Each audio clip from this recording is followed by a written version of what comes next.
Fuck that Finnish All right, fuck. all Fuck that right. Finnish fuck. Fuck that Finnish fuck. It does get your mouth going though. Fuck that Finnish fuck. It's perfect. Whoa, Minga! As soon as you start the show, two cats come running down the stairs. I hear them rumbling right down the freaking stairwell, and then I look and I see two of them here, and one of them turns around and bites the other on the ass, and the other one cried. Did you hear that? They heard the Don and Bit him right, Ellie. bit him right in the ass. He did. He bit him right in the ass. I think Lucky Right bit in the ass. Sky Lolo is how I like to call him. Am I coming in good? I know I probably should have asked this since we. Yeah, you're coming in fine. You're coming in hot, you know, coming in hot like that.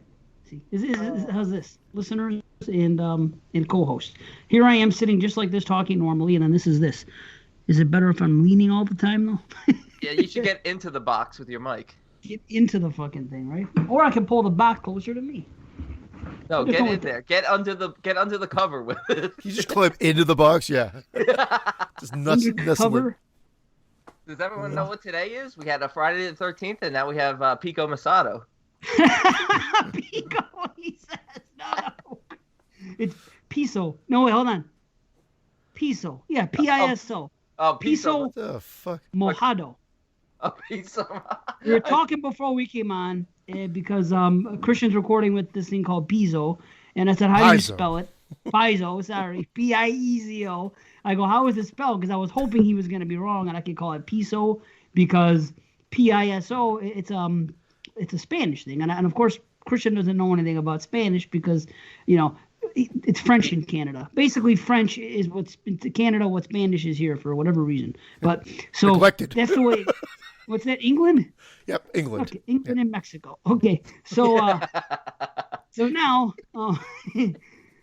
I asked B. I go, did you ever see those signs? They're on. It's on caution wet floor. If you see a mop bucket or if you see a sign that says wet floor or anything like that, it'll say caution wet floor or something like that. Then below it'll say cuidado piso mojado. So I always took it as caution wet floor. You know what I mean? So piso. And I was But- top of the mops, and I never put up one of those signs. Right, wait a minute.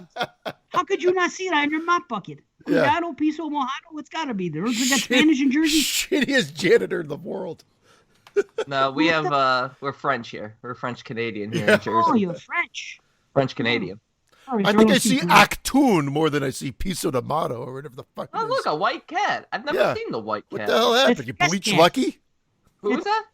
That's the guest cat. Remember I told you I had. Oh, Oh. were Still? you spray painted Lucky? This is the one that got bit on the ass by Lucky. This here is Sky. I call him Sky Is Lolo. that the one from H2? Oh, that's the white horse. Never mind. We're going to call that the bleached asshole. That's the name of the white cat. Yeah, show us its asshole.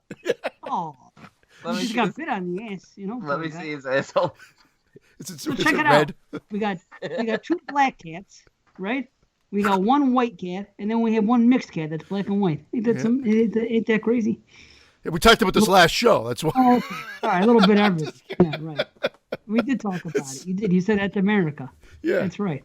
So, cuidado, bird. piso mojado. I can't believe you don't know it. I've been seeing it since I was a kid and seeing the freaking janitors at school do it. Because I even No, made up a song. I've probably seen it a million times, just probably never focused in on the Spanish part. I don't know how you can't. Anything out of the ordinary, I can't help but focus on. But that's just me. And I'm like, what the hell is this? Cuidado. You know what I mean? Nothing about this surprises me, actually. I'd be like, yeah, that's Dave. Yeah. What the Well, fuck I mean, is it's this? Well, right? I mean, what is that? You know what? I made up a song about it. And it goes like this. See, wait, before you get into the song, hold on. I didn't even call it Piso. He still somehow managed to mold this into exactly what he wanted to talk about. I love it. It was Piso. Oh, I was hoping it was Piso, so then and then he just goes on Piso anyway. What's the song? Because I never shared my song publicly. It's only something I've sang in my head for fucking years, for like 30 plus years, longer than that. It's always been in my head. So I thought it would be a good song. Like if they could have Spanish on Sesame Street. Do they? Yeah, sometimes they do agua and or agua. Excuse me, not agua. Agua and they had some Spanish words on Sesame Street. right? Taco. You know. Oh, that's What about you? Mexican. When you watch Sesame Street, because I know I used to watch Sesame Street on the Canadian channel, did sometimes they have Spanish things on there, or did they change it to French and on those versions? I think there was a Canadian Sesame Street as well, but if we got the American one, then I believe they allowed a little Spanish to seep through. Okay, it seeped through somehow. Yeah. Okay, gotcha. All right. So anyway, here's my song. See, now it sucks. I I'm built sorry. It up. It's not even a good song. My fault. It's just a jingle in my head. It's not even good. So it's like now I built it up. It plays on a loop in his head 24/7. You know what does? That's like Tom Diner for me. Like now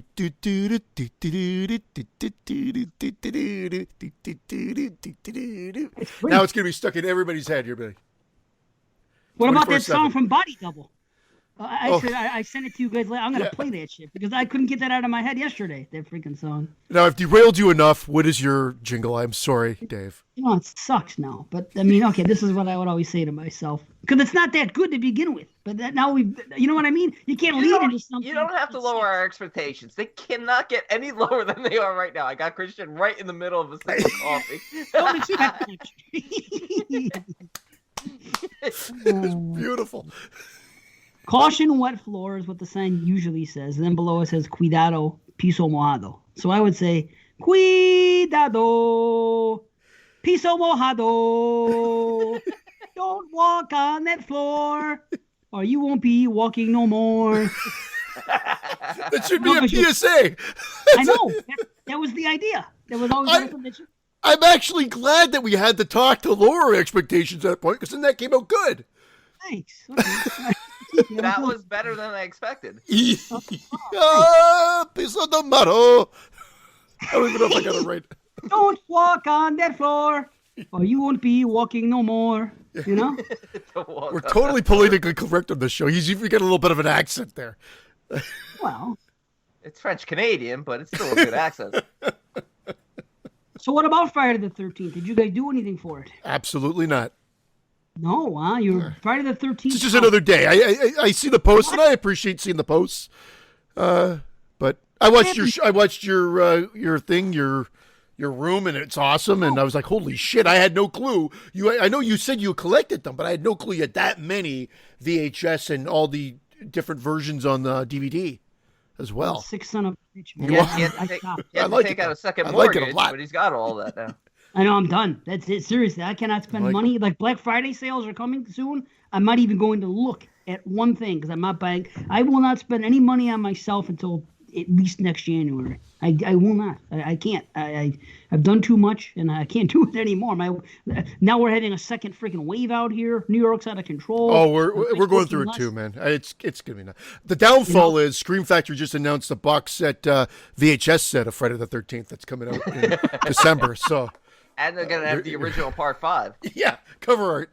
That's it. The whole box is just that cover art. So what about you, B? Did you watch any Friday the 13th? No, Friday was actually show prep day. I watched all three movies for the show on Friday. Nice. Wow, nice. Okay. And Antebellum for 2020. I'm skipping Antebellum, even though it was my most. Remember we did a thing at the beginning on. Yeah.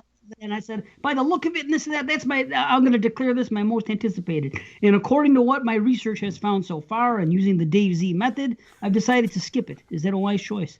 I'll tell you this. I think I liked it a lot more than others did. It's not going to make my list, but I rated it like a 7.5. I did like it a lot more than others. This is the year. And Janelle Monáe was great. Sorry. She was fantastic.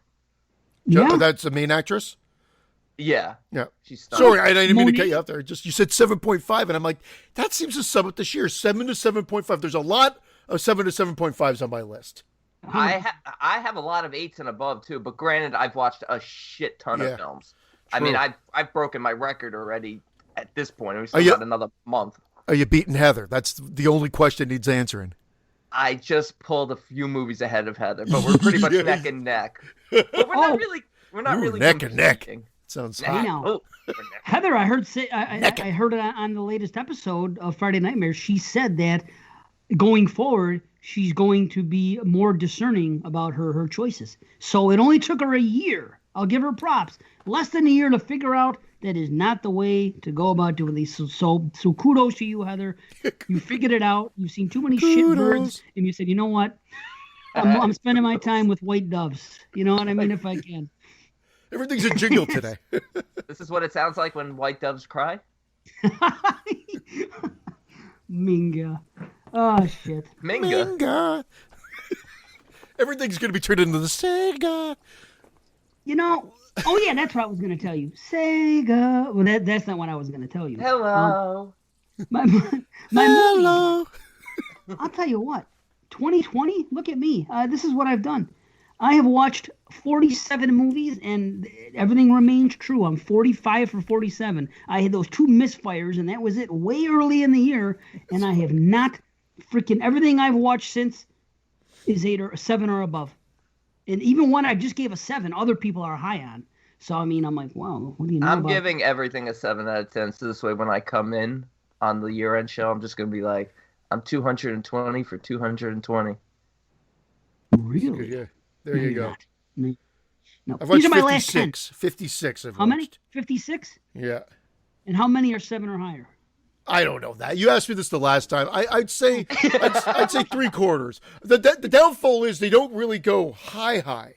Maybe my top one or two are like there's no 10 out of 10s this year. No, I agree. I don't have a 10 out of 10 either.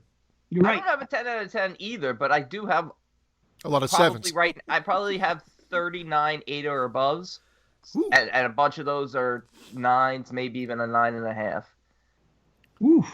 Wow. I have maybe 20 to 25 8 or above, so that's pretty good. That's really good. You I have have your a 9. list. I have some 9s. I have one 9.5. That's it. Oh, that's good. If you come in with 28 or above, I feel like that's good. Christian, I feel like since we've been doing like the higher amount for the list, I feel like you sometimes come in at 7.5. But I'll send you over a list of recommendations. I'll send it in the group chat so this way you guys both see if there's any on there. It'll be all stuff I've rated, either 8 or above or 7.5 or above. One of my favorites, I saw a lot of hate or just like indifference for actually, which is funny, but it's definitely one of my standouts of the year. And funny enough, one of the ones we're talking about tonight, I actually really like. And according to my list right now, possibly would have made it. And Brandon fucking hates it from what I remember him saying, which got us to talking about it tonight. Because this is what I think led up to the fact that we're doing the rental tonight, is that Brandon mentioned way back when that he loathed it. People are giving you the Jeremy now. You hear that you don't like something, and they're saying, all right, Patreon it. Now we're making them watch it. Jeremy. Yeah, it's like the 2020s I didn't really care for, the Lodge and the Rental. Well, there were a lot. I mean, those are far from the worst films I've seen this year, but right, but you have a little disdain because other people are blowing them. That's what happens. And that's what happens. It happens to all of us. Were people blowing the Rentals? Yeah, I don't remember. I just remember it being coming. I just remember it coming out. But so I went in. I had to watch it a second time because I was actually not going to watch it again because I thought I just watched it a couple months ago. It's fresh in my head. I really enjoyed it and whatever. But I'm like, damn, maybe I should to see if it goes down. And no, it stayed pretty much exactly the same. But I'm jumping the fucking gun. Unless that's the one you want to start with. We'll get there. I don't know. It doesn't matter to me. What else can we talk about? We have a few minutes here. Oh, Friday John the 13th? Rhodes. John Rhodes wrote on our page that before Patreon, he always seemed to align with Brandon for the most part. This just happened this morning, right before we jumped on. And then he says, and since we went Patreon, he seems to be aligning with me. And he's pissed off about it. So he's like, fix it. See? And I think he's talking to you two. We'll see what happens. You can't fix logic. People have shitty taste in films. Wait a minute. That means John Rhodes is another fucking negative Nancy like you, because you've been the bad guy this year. See, as far as lately, the jaded one. Just in the last couple shows, I haven't enjoyed it. If you go back and listen, I haven't really, other than a handful of movies, a handful. Dude, you were like Kevin Bacon from Stir of Echoes during the Craft review. No, I won't review it. That was the one, the Craft. You're like, no. And you know what you get for that? You get the fucking remake. That's what you get for that. I won't even check out the remake. I watched the trailer for it. I'm just like, this just looks. I mean, look, maybe one day if I've got nothing to do, but it really doesn't look good. And I have nothing against remakes. It just, that one looks really shitty. I haven't heard anything good about it. Why would I watch it? It doesn't make any sense. It's like everybody eating a piece of pie. Hey, McDonald's just put out a brand new cherry pie. Okay, it's advertised across the whole country and everything else. And okay, McDonald's cherry pie, yada yada yada. Okay, she's my cherry pie. That would be the commercial, the jingle for it. Yes, that's a good jingle. It's a sweet surprise. Yeah. It's gonna make you want to commit suicide once you eat it. Sweet suicide. I'm sorry, because I think the lead guy killed himself, and that was in poor taste. He didn't. I think he did. From Warrant? Yeah, I think you just heard the song. The song that just like that's what you're known for. That's what you're always gonna be. Cherry pie, and he killed himself. I'm pretty sure he did. And now I'm pretty sure he did not. Okay. When it comes to music, I'm gonna battle you. I'm checking it out. He's not dead. Although I should know his name. That's the part that bothers. I think it's Greg something, but I could be wrong. I thought it was Warren. What do you think it is? Kip Warren. Winger? No, it's not. This isn't Winger. John Oswald goes by Janie Lane. Janie Lane, huh? Sounds like a porn star. But yeah, I remember that name. Anyway, back to cherry pie. Go ahead, did he? He was found dead on August 11, 2011 of acute alcohol poisoning. Okay, not suicide. But I'll give you the due. I didn't know he was dead. I did not know he was dead. So I'm not. He was so sick of hearing that cherry pie song. It was probably #1 on Apple Music or something like that. He's just like, I'm done. Cherry on Apple? Yeah. Get the fuck out of here. They don't go together. You can't say that. It's one or the other. That would happen. If McDonald's came out with a cherry pie and made that their song, I have a feeling it would go to #1 on Apple. Because people get into catchy shit, and next thing you know, that happens. But back to McDonald's cherry pie. I love the cover of that album, by the way. That's a song. That girl? Yeah, absolutely. How about the video when the pie falls in her pie? That's great. They were mad about it because that song was just supposed to be like a B-side supposedly, and then of course marketing, the producers marketing got involved and said, "There's your single, boom," and then everything was cherry pie. Man, nothing wrong with that. But anyway, but if everybody eats that damn cherry pie that McDonald's puts out, and everybody says, that cherry pie tastes like ass, guess what? I'm not gonna fucking eat it. Enough people have told me it tastes like ass for me not to say, well, I gotta try it. That's what I don't understand. Why everybody? It's the same thing. I don't care. Oh no, Dave, you have to look for yourself. Don't trust everybody else's opinions. You got to form. I'm like, no. Sometimes I'm gonna say when everybody they won't do it. Well, it's true. No, I understand. Why venture? It doesn't make sense to me. Overwhelming consensus like that. But isn't it odd that if you ate a cherry pie that tasted like ass, you wouldn't like it, but if you ate an ass that tasted like a cherry pie, you'd be like, this is fucking delicious. I mean, ass every day. See? Me too. Another order of ass, please. An order of ass. Imagine that where prostitution's legal. You could just do that in some places. Go to freaking like where they went to in hostel and sit down. I like to order that ass just to eat for 5 I'll have the poutine and the poontang. Thank you. There you go. See, that's the best joke yet. Holy shit. Whew. Brandon's not happy. He's vigorously writing down. Gotta beat that. Oh, joke. no, I'm just leaving a message for someone. Sorry. I'm kidding. I'm kidding. So, alcohol poisoning, warrant, cherry pie. Rest in peace. Yeah. All right. Warrant. Because I do feel bad. I don't like making suicide jokes often. It wasn't suicide, so you didn't make it suicide. It wasn't suicide. It's okay. I hate making alcohol poisoning jokes often. And that either. Oh, my own. Okay, you know what? I gotta say something. I've been. Did you hear about this guy? This is further proof of what I always say about found footage movies. That people would record, and I don't like when people say, well, why would they be recording in this situation? Why it happened in real life not too long ago. A guy was being chased by a cougar in mountains. This cougar was gonna fucking kill him. And as this cougar's chasing him, did you see this? See? No. He's recording it. Oh yeah. I feel like I've heard it. I've heard about it, but I never. It was just something in the background, and so I never it went deeper into like searching it out or anything. Yeah, it's on YouTube. It's like a freaking 10-minute video, and this guy's being chased. His life is literally fucking in danger, and he's being chased by this cougar, and he's recording it and talking to it and this and that and saying all this stuff. And I'm telling you, man, cougar stalk. I wonder if it's in here. No, cougar stalk. How old was she? I'm really, yeah. I said I'm into cougars. There it is. Viral video shows cougar stalking Utah hitchhiker and terrifying. Yeah, if you type in the word cougar, believe it or not, on YouTube right now, that's the first thing that comes up. Cougar stalks. I swear it'd be a bunch of hot old women. You would think. Hold on, let's see. He's walking. He's minding his own business, and he's just showing his trail. And then all of a sudden, he's getting chased. See? Please go away. Go away. Holy I didn't realize if you're polite to the cougar, they might actually go away. Cougar, please go away. Holy Okay, now look. I mean, he's filming it. Yeah, I would not be doing that. No offense, that's just more distraction for me. I got to get the framing right and everything like that. I'm running for my fucking life. Framing right. fucking De Palma over here is filming his masterpiece. I need deep focus. Deep focus.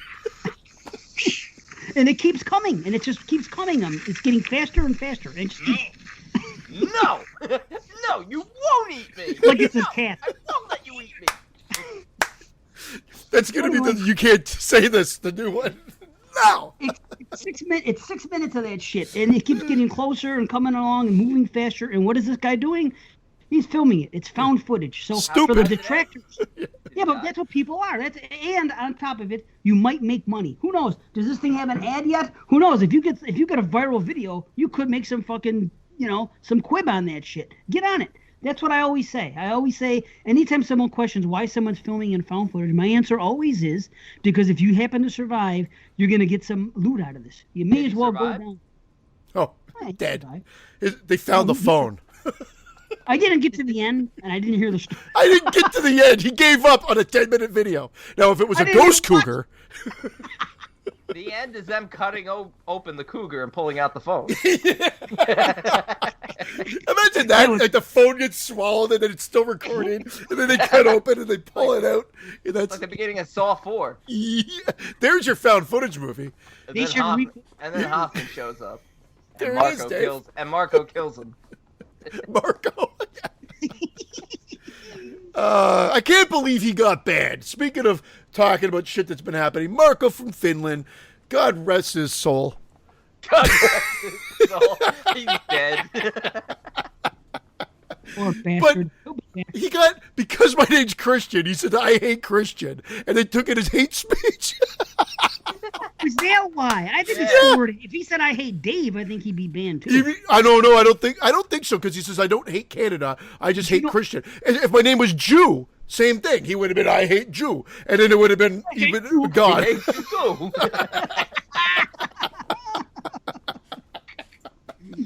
Oh man. It's just, I think it's because my name is Christian. And it just was like, no, we can't have that. What if he says I hate Canada? He gets banned for that too, I'm pretty sure. Well, he said I don't hate Canada, but I'm pretty sure Mark Zuckerberg hates Canada, so I think he would have been okay. Yeah. No, he loves it. You can't disparage Canada at all. You get kicked off of Facebook. It's a You fact. can't say that. I'm telling you, talk shit about Canada and you'll get a boot. I heard about it happening to someone. The boot. What's this on the boot? Yeah. I sound like a Canadian. A boot. Yeah. You get a boot. You'll get the boot for talking about Canada. And speaking of boots, see, did you realize that in Friday 3, that girl, what's her name, Chili, is wearing a little blue boot around her necklace? It's a boot. No. It's a miniature boot. See, that's the glory of HD. Yes, I noticed it the other day. That she has a necklace around her neck and she has a charm on the end of it. And it's quite big, too. And it's actually a small boot. I do remember now because in the 3D version, it comes out and kicks you. Yeah. That was funny. What was her boyfriend's name? Palmer. Chuck. I Palmer. think he's my least Chili favorite Palmer. character in the franchise. What's He's wrong up with there Chuck? He's up there with Rennie. I don't know. It's like they decided to put Cheech and Chong in there. How old They is he? should have made them better. Stop. They should have. Say that. They did, well, I don't hate when people say that, Dave, but they needed someone. They needed people to be. They needed to elevate those characters a little bit more. They are kind of background characters, and they both don't really get that great of deaths because her death with the poker never really works. It doesn't really work in 2D. It never really works in 3D. Poked her right in the boot. And it tasted like cherry pie. And electricity always goes either way with me because usually I I forget to always cop felt it. like Chuck felt much older. Chuck looked like Shelley's. But he wasn't. It's because Chuck- he has a beard. People think that he was older. He's He looked not. like Shelley's grandfather. No, but he wasn't. When they filmed the movie, he was a college student. He's the same age as everybody else in that fucking movie. But everyone says, "Oh, how come those two older people?" And she doesn't look old at all. People No, just she fucking... looks. No, I don't think she looks old. I just think he does. Was life really that hard in 1983?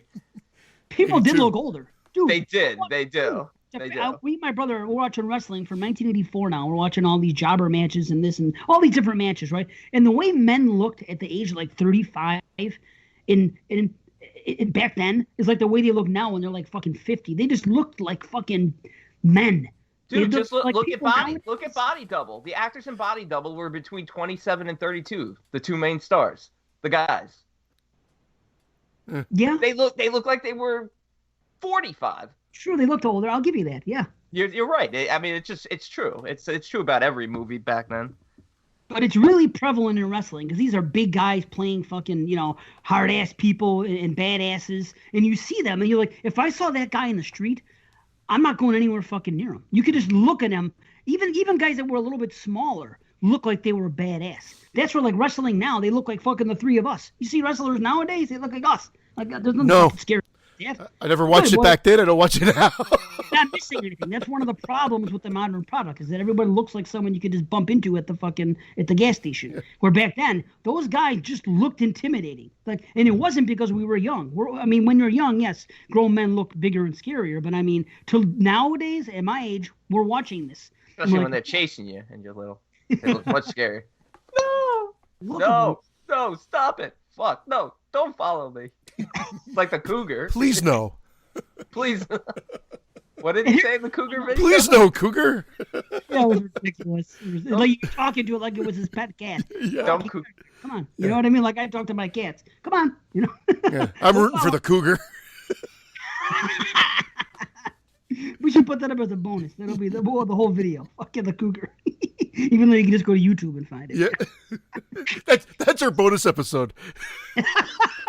That's our anniversary show. Just play that video. That's our Christmas / anniversary show. Will just be the cougar video. Maybe with some audio commentary by us. That'd be great.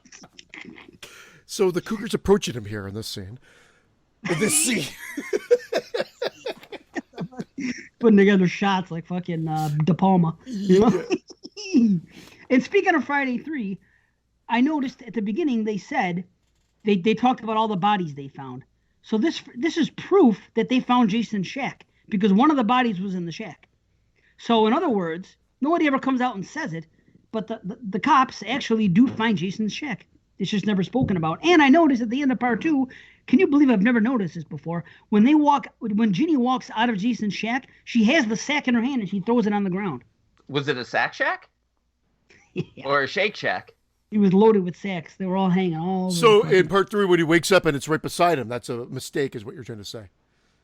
Well, in part 3, when he wakes up, it was right beside him. Yeah. They always show him waking up, and he lifts the machete, and you see the beautifully white sack right beside him. Like that thing would be dirty and gross, but it's bleached. It's like that fucking cat at your house.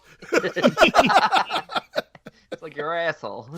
Unless I'm wrong, I'm pretty sure I saw her throw something down when she exited the door. What else could it be besides the sack? Paul's I don't know, maybe promise not, ring. though. Could be her piss-soaked underwear.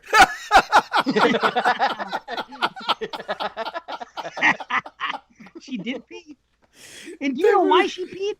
Because the producer, I listened to the fucking thing. I listened to the that's what I did on Friday the 13th. I watched the Amy Steele commentary for part 2, finally, So she said that the producers only asked for 2 things. Check this out. One of them was a wheelchair kid. Okay? A kid in a wheelchair has to be in the movie. I don't know if they said he had to be killed or not, but there had to be a wheelchair kid. And number 2, Ginny has to pee her pants at some point. Ain't that fucked up? Isn't that weird that that's the 2 things? That is a little fucked up. They should have combined it. She should have peed on Mark Yeah. as he's going down the stairs. Fuck you, chair boy. Chair boy. She should have peed on Mark. He got a machete and piss in the face. What a way to go. Oh, Minga. And see, I got to commend you for your astute observation on your last episode of TGIF 13, where you said, and I quote, "I don't like the unlikable characters."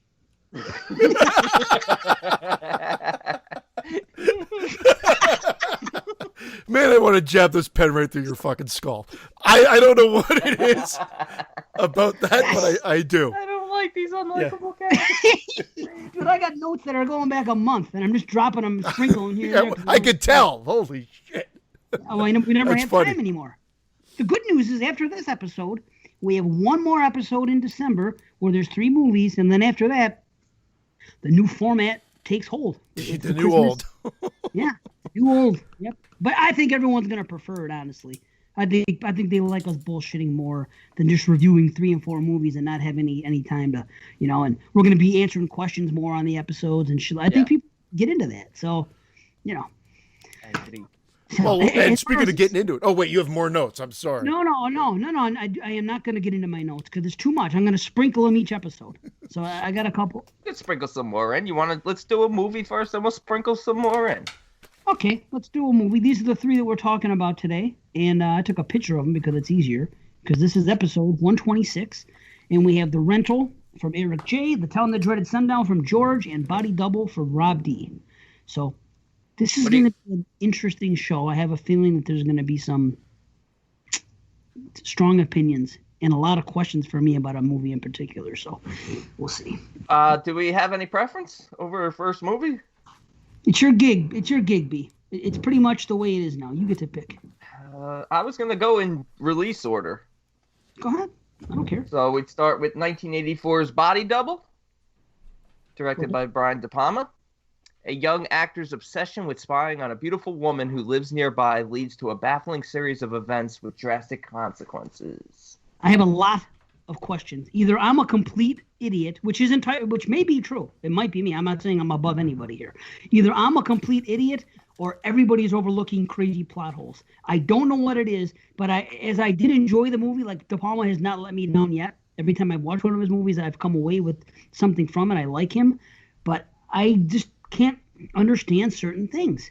And obviously this is going to be spoiler filled because I'm going to have a lot of questions, but I don't want to dominate. I don't think you're alone there. And this is not necessarily one of his more loved films. I think it's become loved over the years as you go back and revisit a director's filmography. But I go back and forth with this one. It's almost, I read a review way back when, and I steal from it a bit because I agree with it. And I think in that review, I might be paraphrasing, but then I'm putting it in my own words.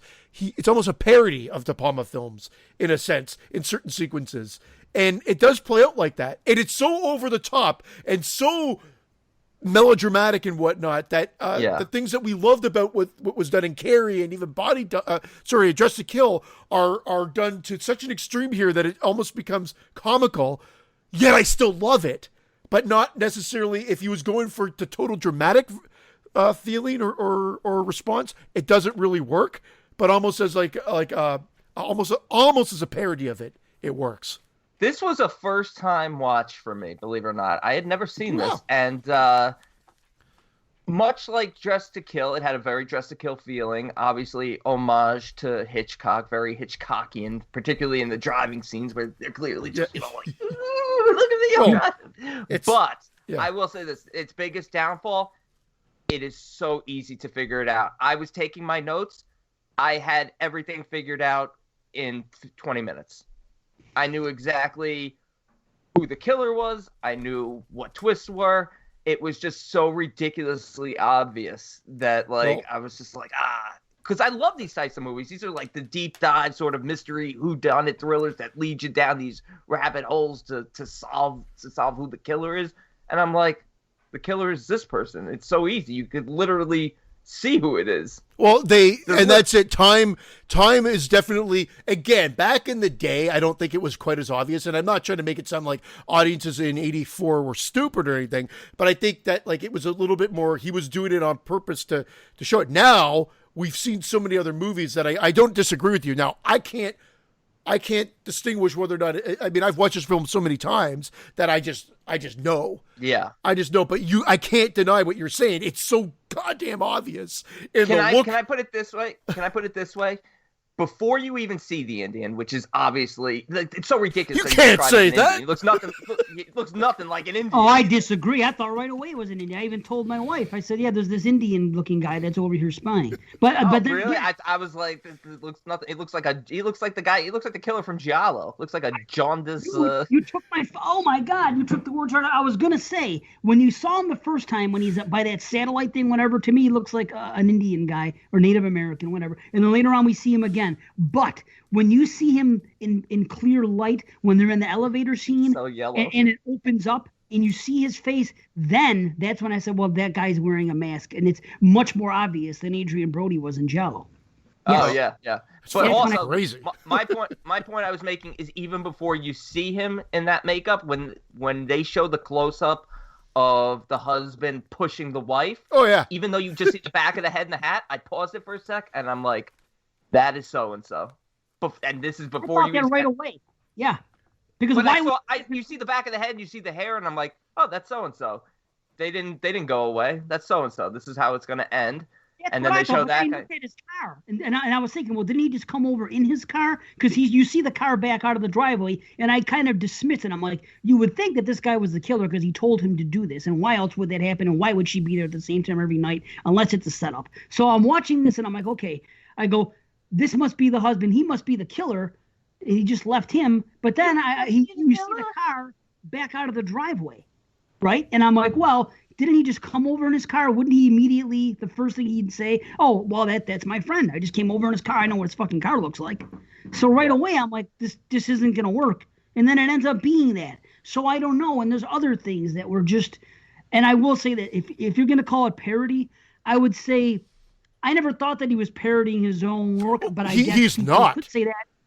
No, not parody. I'm not saying a parody. I'm saying it was kind of homage, kind of in a little ways parody of Hitchcock more than his own. It's very obviously a Rear Window, but also Vertigo. And like it's that one very scene, Vertigo. The plot is Vertigo. Yeah. Yeah, When made he's me kissing dizzy. that one girl. Remember when he meets that girl? What'd you say? You made you dizzy? Made me dizzy. See, I thought it more as a Hitchcock thing than a De Palma thing. You know what I mean? Oh yeah, when he made out with Gloria, you're right. Well, it is a Hitchcock thing, and we already mentioned that it's like pretty much Vertigo, and the voyeur thing with the it's like a mashup of those two. But it's just that his style, while paying homage to Hitchcock, which was always what De Palma did, seems over the top here almost. It's like it was amped up to 11, as we say, and it works. It works. It's not a good. I don't consider this a great film, but I consider this a hugely entertaining film. I like it still. I've watched it numerous times. I'm never bored by it. I watched it earlier this year. I'm like, well, I don't need to watch it again for the show. I watched it last night again and I'm like, and I have a big smile on my face the whole time, even though I agree it's simple to figure out. It's very convoluted to try to get rid of his wife. Like there's so many added little aspects to it that they could have easily taken out to maybe not make it so overt. But there's some great sequences as well. Dude, I feel like if they had made this more. Oh no! Shit! Mr. I froze. Freeze. I froze on you. Freeze. That's I'm why back. I'm not talking. I didn't know. I'm All back. right. I was gonna say the issue is they made it obviously very easy to figure out who it was, and I feel like they had some good things in here that I didn't see coming. Like of course the Holly body twist. I did not realize that was her. Like I didn't understand that scene. I didn't understand how he discovered her. He was watching a thing and he saw the way she moved and goes, "Hey, she moves just like the girl I was watching." She just aped her own. She aped her own shit. So when this guy says, "Give a show that will entice somebody," she's like, "I got it," and then just did this thing that she usually did, and it happens to be in one of the porn videos that she did, and that's what he saw that and like he's been watching it. I guess we're supposed to get the idea that he's watched it 2 or 3 times, even though I think we only see it twice. But then I'm like, he's just like, oh my god, something like the wife wouldn't do something like that, so they tricked him into looking by hiring her to do it. I still don't understand, but we'll get to that. But And that's the whole also- Vertigo thing. That's the anyway. And also the dog twist. The dog, fact- I don't get. What the The fact that the dog didn't bark when the killer goes in. That's a cool reveal. Like the dog wouldn't bark because it's his dog. Like, But then why does that's he cool. attack him at the end? Because he thinks it's the Indian guy Right. with half the makeup on his face. I always thought that was weird too. Because I'm like, he's like heel. Yeah. And he Davies him. Dude, I died laughing on the first attack when fucking Jake goes in there and he's like, first of all, he attacks those two joggers. Yeah. And then he runs in there, the dog just attacks him and jumps on him. He That was loves hilarious. He loves yelling. There's a woman getting murdered up there. I think he says it like 3 times in 3 different scenes of the movie. Twice for sure, Yeah. but I think it might even be 3.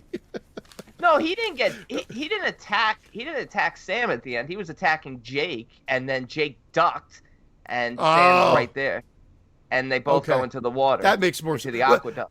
I figured that's what it is, but the way it was filmed though is like it comes right up to that guy's face. It's like heel, and he goes oh, and then they just go right into the reservoir. When they both fell in the water, I died laughing. Yeah. Do you think the dog lived, or do you think he No, he Gordoned Gordoned. He He's himself? can Gordon. swim. Oh, that's reservoir swim. water. Yeah, like- no. But I- so is he a reservoir dog? He's Mr. White. Yes.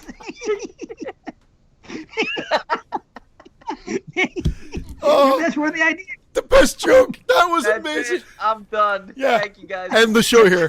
Good night, everybody. Oh, man. Reservoir dog. Holy fuck. Well, hold on. Why was the dog there? If the woman that lives in the house is dead and nobody else is there, why would there be a dog in the house to begin with? 'Cause he Wouldn't the lives cops there. question That's it? the husband. Yeah, but the husband's supposedly gone. And the cops know this because they've already been to the house where a woman's been murdered. They know nobody's around. Why would they just let a dog stay in some empty house? And where was the dog earlier in the movie? We don't see a hair of that dog until freaking that one scene. That's what I also something else that confused me. I go, where's this dog coming? He's looking upstairs at her dancing, and the dog is locked downstairs. It seems. Yeah. Seems like they always True shut story. those doors. But why would the dog be there all by itself? Who's going to feed it and take care of it? Where's it going to shit? I mean, you don't just leave a dog in a house because one person's murdered. Yeah, the other yeah. guy's gone. Yeah, and these are the questions that I'm pretty sure Brandon's going to bring up in the rental, but that's okay. I don't have a understand problem why with the you think dog the either. dog is alone. Yeah. The dog is with the woman, with the wife. Then she's murdered, and then the dog disappears later on. Is with the husband. Right, but the dog lives at the house, no? Well, Yeah, he's after the murder, you don't see the dog again until the end. In the That's car. that's what What I'm Dave's saying is saying what's is- happened. Where's this dog been then? Because Yes, we're- he's supposed to the be police- away. So who took the dog? took Right. the What dog. would the police think when the police arrive at the house and they see that our hero is there and what's happened and they know what's going on and they know that a dog attacked him? Why is there no questioning about this dog? What's this phantom dog that wasn't here before? Ghost dog. That's what I'm trying to say. As cops, wouldn't you question that? What's this dog? There was no dog here.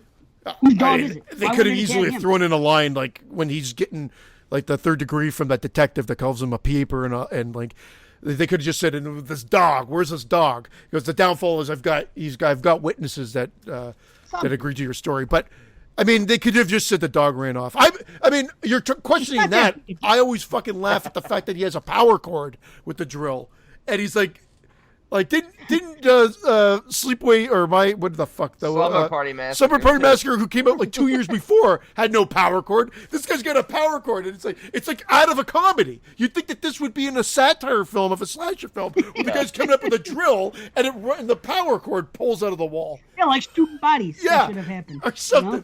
It is so ridiculous because this thing is huge, and that shot is a direct ripoff of Slumber Party Massacre, like or at least the cover art or whatever, like where you see the drill come down Yeah. between the legs is like an extended dick, and like it's aped right off of that. But the power cord factor is hilarious to me. I can't not laugh every time I see it. I never thought about it, but that you brought it up, I guess it is silly. Hopefully she's not 20 feet away because I only got 10 feet of core. But the dog is not a big deal. That's the least of my questions. I don't understand. I don't understand why the guy. Okay, here's what I don't get. So he wants to kill his wife, and he wants to have an alibi. So that's what this whole thing is. Yeah, But- it's a very convoluted way to do it. I don't get. Okay, wasn't she killed? And where is his real wife when this chick's dancing in her bedroom? If it's not his real wife and it's some other So, chick. no, Who the you're fuck is she? overthinking it. So the plot of Vertigo is the very same way. The guy wants to kill his wife. He figures out this elaborate way to do it. So he's got an alibi. And this is just aping that exact same story, I get but doing it that, the but Palmer way. So what's happening is he's got this girl on display that he hired that he says, you do this 3 nights in a row. Maybe the wife's away on a trip. We don't know all the ins and outs of Oh. that. She's just away. And he knows that.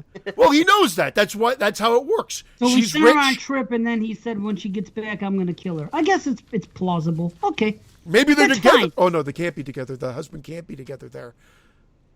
It just seems weird that, like, if somebody wanted to film my wife in my bedroom window, okay, or any window in the house, it's going to be really hard for me to get a body double for her to come in and dance. Where the fuck is my wife going to go that this is going to be passed off?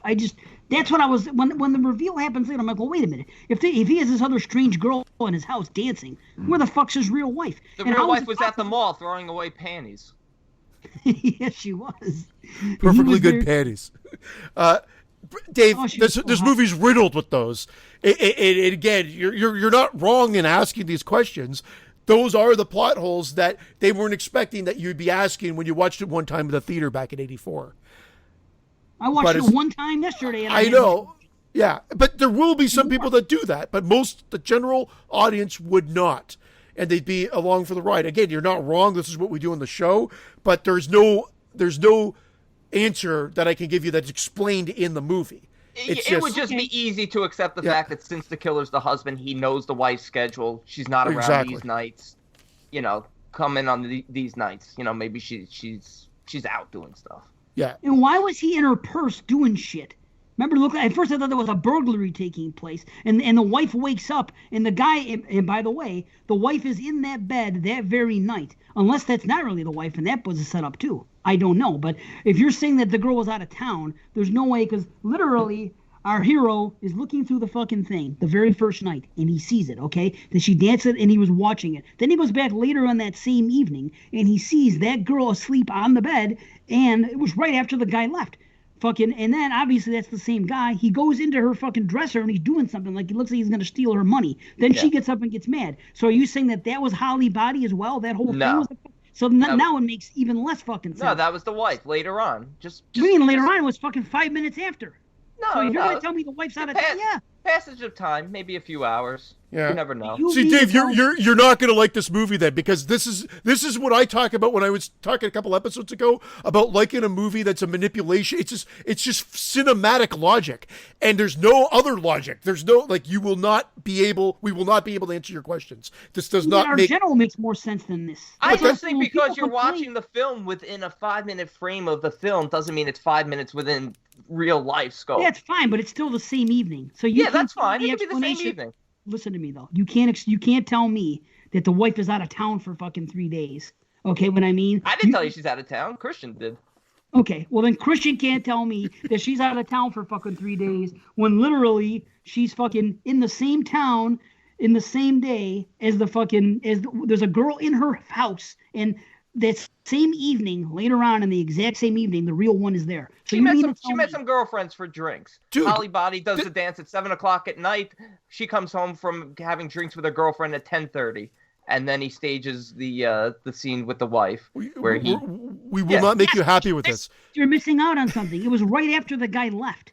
The guy left, right? He said, okay, have a good one. You're going to watch the house for so-and-so. He literally fucking pulls out. Unless I'm wrong, Christian's seen this a lot more times than both of us. So let me ask him. To me, this is what the movie looks like. The guy leaves, okay, have a good one. You're doing me a hell of a favor, buddy. Thank you. He leaves. Literally, the dance has already begun. So now our lead goes back, looks through the camera, sees this happening, okay? And after the dance ends, shortly after the dance ends, because that's why I was questioning. I'm like, well, let's see if that's his friend's car because he just left him.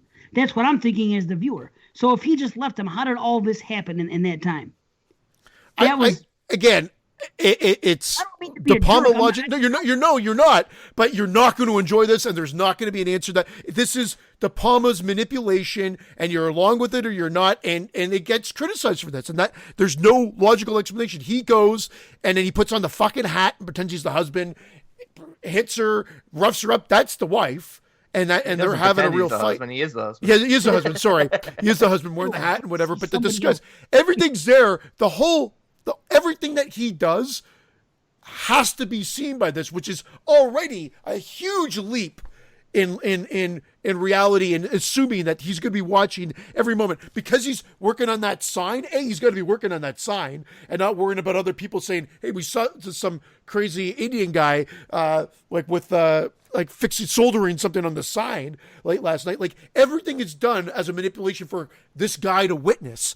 Right. But it can't make sense. The timing doesn't make sense. He's got this beautiful makeup job that has been done to make him look like an Indian. Like we don't get any indication that he's into makeup at all. Like it's and he runs around in broad daylight in this disguise. He looks like he should be arrested on like just by watching him. He looks so suspicious, and he's running around and chasing him. Like there's so much at risk here that if you think even more than 2 seconds about the movie, none of it makes sense. He looks ridiculous. The people in the elevator at the mall should have been like, "That's not an Indian. That's a guy wearing a yellow mask. That's ridiculous. Yeah. That's Greg Henry. Like that literally looks like a Greg Henry mask, just yellower."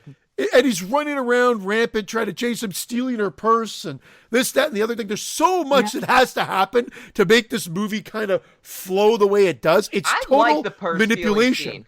I like the purse stealing scene because he coordinates it to steal the purse and to trap him in the tunnel, playing off of his claustrophobia. I like that. And him just messing with the purse, standing there laughing. It's just knowing that Jake is having an attack and just toying with him. And plus it gives him more time to see the Indian. I feel like I never, like once they describe him as an Indian, I never thought he'd look like an Indian, but it's just there so he could see him more.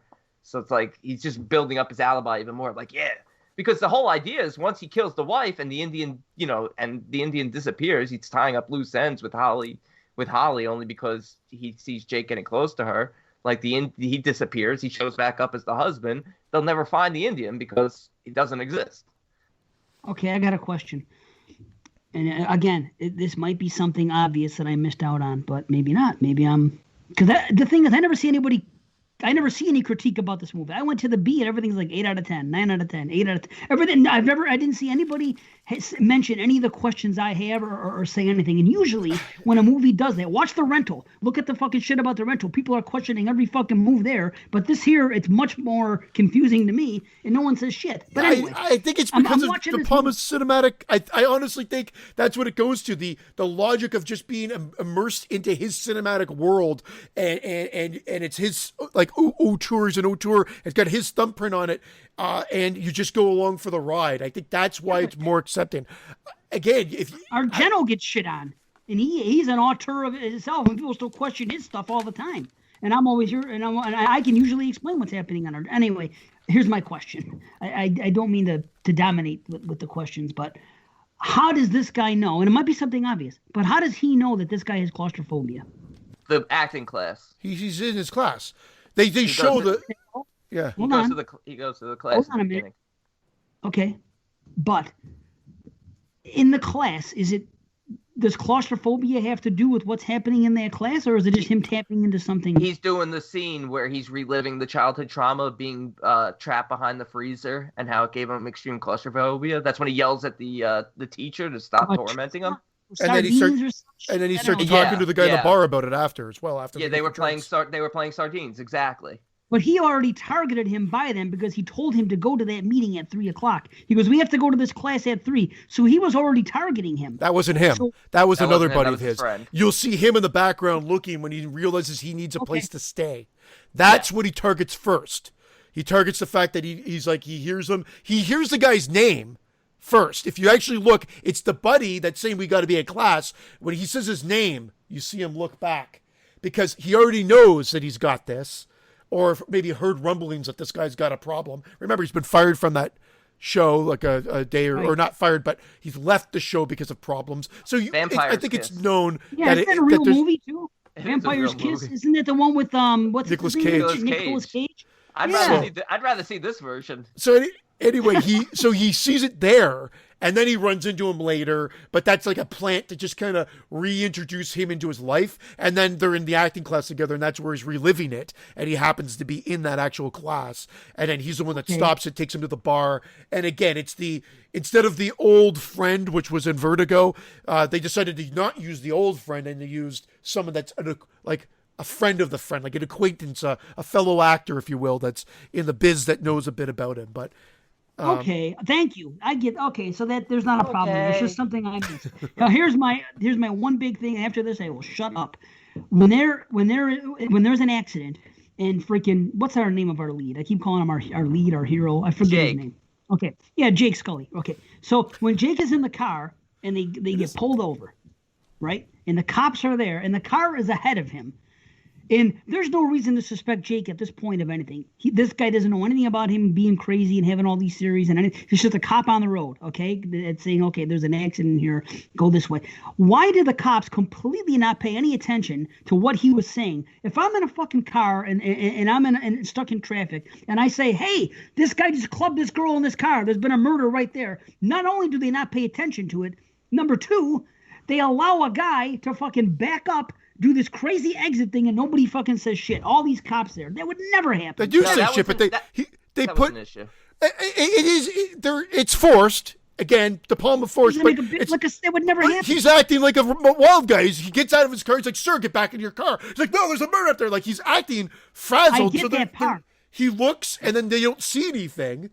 And how do they not see? The car's right ahead of them, and it's a traffic stop, and there's more than one cop there. Why would nobody ever get in a traffic stop and then be impatient and try to back up and go some other way? The cops will fucking be on you like stink on shit. Sir, you got to stay where you are. You can't go that way. You can't drive through there. They're all over you. They just allow this shit to happen? Yeah, and I'm not saying it's right, but it did. Yeah. When they looked up at the car, they didn't see any hint of what he was talking about. There's a guy sitting there because her head already went down and whatever. So because she got fucking whacked. Exactly. He saw it. No one else did. I'm not saying I'm like with Brandon. There's a bit of an issue there, but I'm just saying that's what gets it to the next scene. Why put that scene in there anyway? Why? My issue is that the cops should have followed him when they saw him go off. Yeah, that's what I agree. I'm saying. You would never let that happen. A cop. Yeah, never. the cop should have showed up like a few minutes later, but then of course it interrupts the final showdown. I mean, think about this. This guy here, even though he's acting like a loon, he's still saying something is strange about the car ahead of me, okay? Now, that's enough to raise some type of flag. Okay, yes, he's acting crazy, but maybe there is something going on in this car. And then the fact that car backs up and tries to escape with all these cops there, every cop in the place would be on top of him.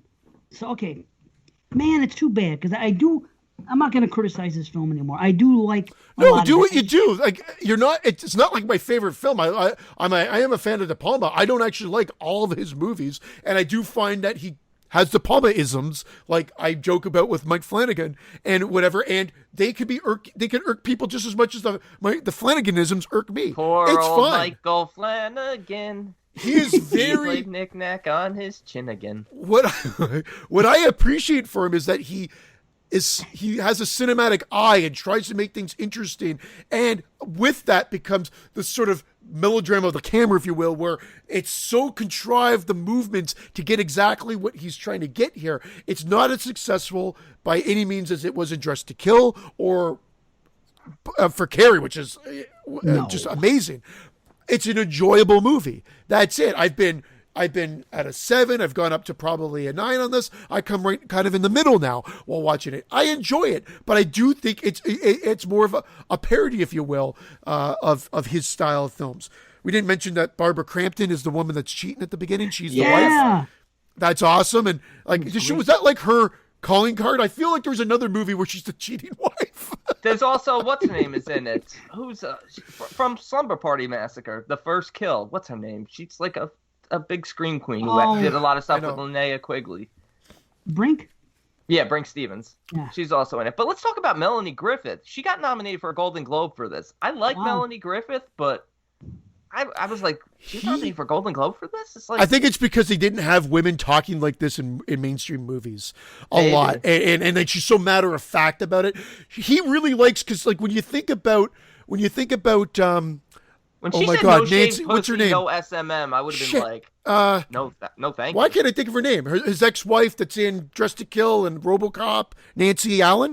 Is that her Yeah. name? What about Nancy Allen? Well, because she plays a kind of the character she plays in Blowout is a little extreme as well. It's almost like I he likes gotta this. see that. He likes these quirky. Oh, that is my all-time favorite. But again, Really? total manipulation of that cinematic manipulation. They're beautiful. But then, so the character, it's almost like he likes this little trait of like not ditzy because she's super intelligent, just matter of fact.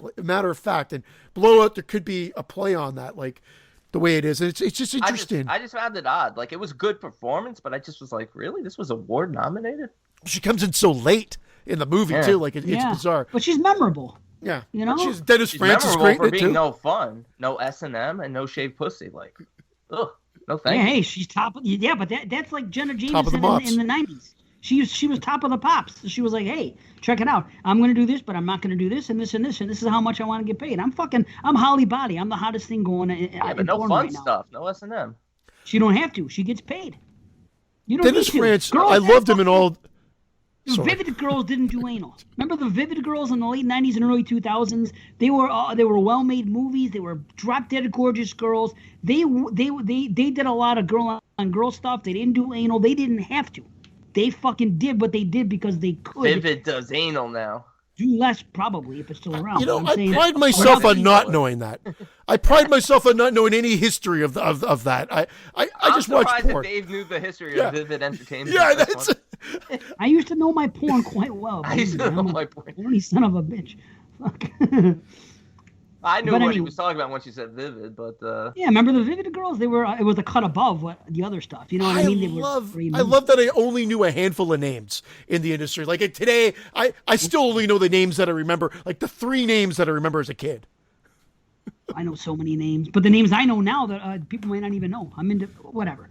The thing is, I thought she was a great character. I thought that one scene was really funny when she saw the real. I thought it's ridiculously easy how quick he got into porn and how they're not even in. Where are they? They're not in fucking. They're in Seattle, aren't they? No, I thought they were in Hollywood. yeah, in you think they're in California. Seattle because he's staying. The guy in, says something about Seattle when he's up in the. he's going to Seattle to do a 5-week revival of a play, but it looks like they're living in the Space Needle there. Right, that's why what I he- was thinking. That's why they did that. I wish I could live in that thing. That's if I had the money, that's how I'd live. I fucking got to take a damn elevator to get to my place. Like, and it looks like fucking- he lives in a huge satellite dish. Like, what? Where? Like, But when he what? comes in with the slick back hair, I always thought that scene was ridiculous. Where like looks he was, sleazy, though. he He looks literally came in 2 minutes, like you said. Yesterday he arrived, and then Frankie does what is it?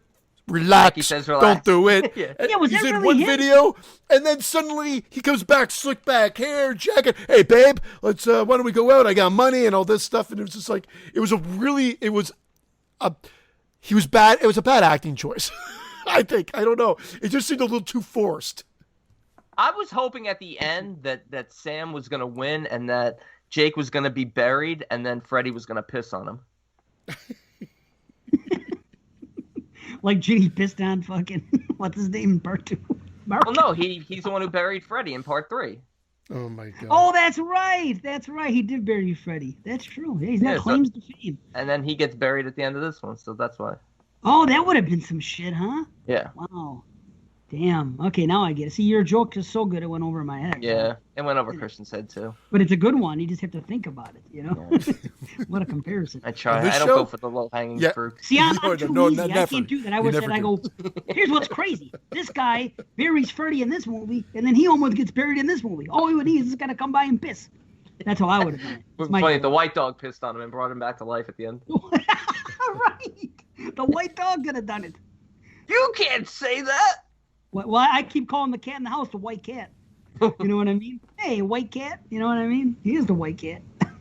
Yeah, that whole introduction to the porn industry is a very weird scene. Like, why not just go in as the producer and just say, hey, I saw one of your videos. I'm interested in working with you. They have this whole elaborate sequence where he walks He's a good in. man. I like to watch. He's a good man. He didn't fuck her, and he easily could have. She wanted to fuck him bad. She gets to that place, goes to that Space Needle, get on the bed. I don't want to talk business anymore. She was gonna rock his world, and my lord, was she hot. Not as hot as the other one, the dark hair, the wife. Oh my, who is that? Is that Whoever she is drop dead gorgeous. That is Deborah Shelton. My lord. Anyway, she was stunning. But I don't know what the hell I was gonna say. Oh, that scene when she sees the girl who's the real actress. That scene is hysterical. She goes, "Oh yeah, are you okay working with girls?" She says. Yeah. Miss USA 1970. Well, there you have it. And runner-up in Miss Universe. Wow. In 1970. Nice. Yeah, but that scene was great because she's a real actress and he's pretending to be in the porn industry, but he's in. She goes, I thought I knew everybody in this business. She goes, well, I don't know how somebody can know everybody in this. I know. I just found that humorous, that whole interaction when she goes, well, you can't do this. She goes, are you okay with working with girls? She goes, of course. What's the movie about? We need more comedians in our industry. Yes. That's good. That's good. That was great, man. That was good. It just felt weird. Like I just was like, I like Melanie Griffith. She's great. I just felt like when I read that she was nominated for a big award for this, I'm just like, there's nothing wrong with her performance. It's just this movie didn't seem like the type of movie that anyone should have been nominated for it. I don't hate it, but it's not. Because it's really well, not. no, I agree with you. It's like, theatrical, almost over the top acting. It's a fun little film. What? I want to have an advertisement for our I don't even show. know what happened. What happened that I missed?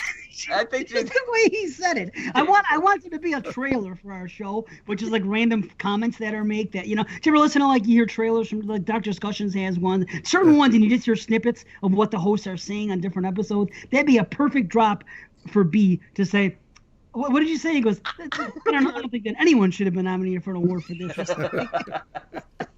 I just found it funny that you started laughing. I was just laughing at you laughing. I don't even know what I really I thought said. I missed something because I was looking down. I thought something visually happened. No, because I agree with Brandon.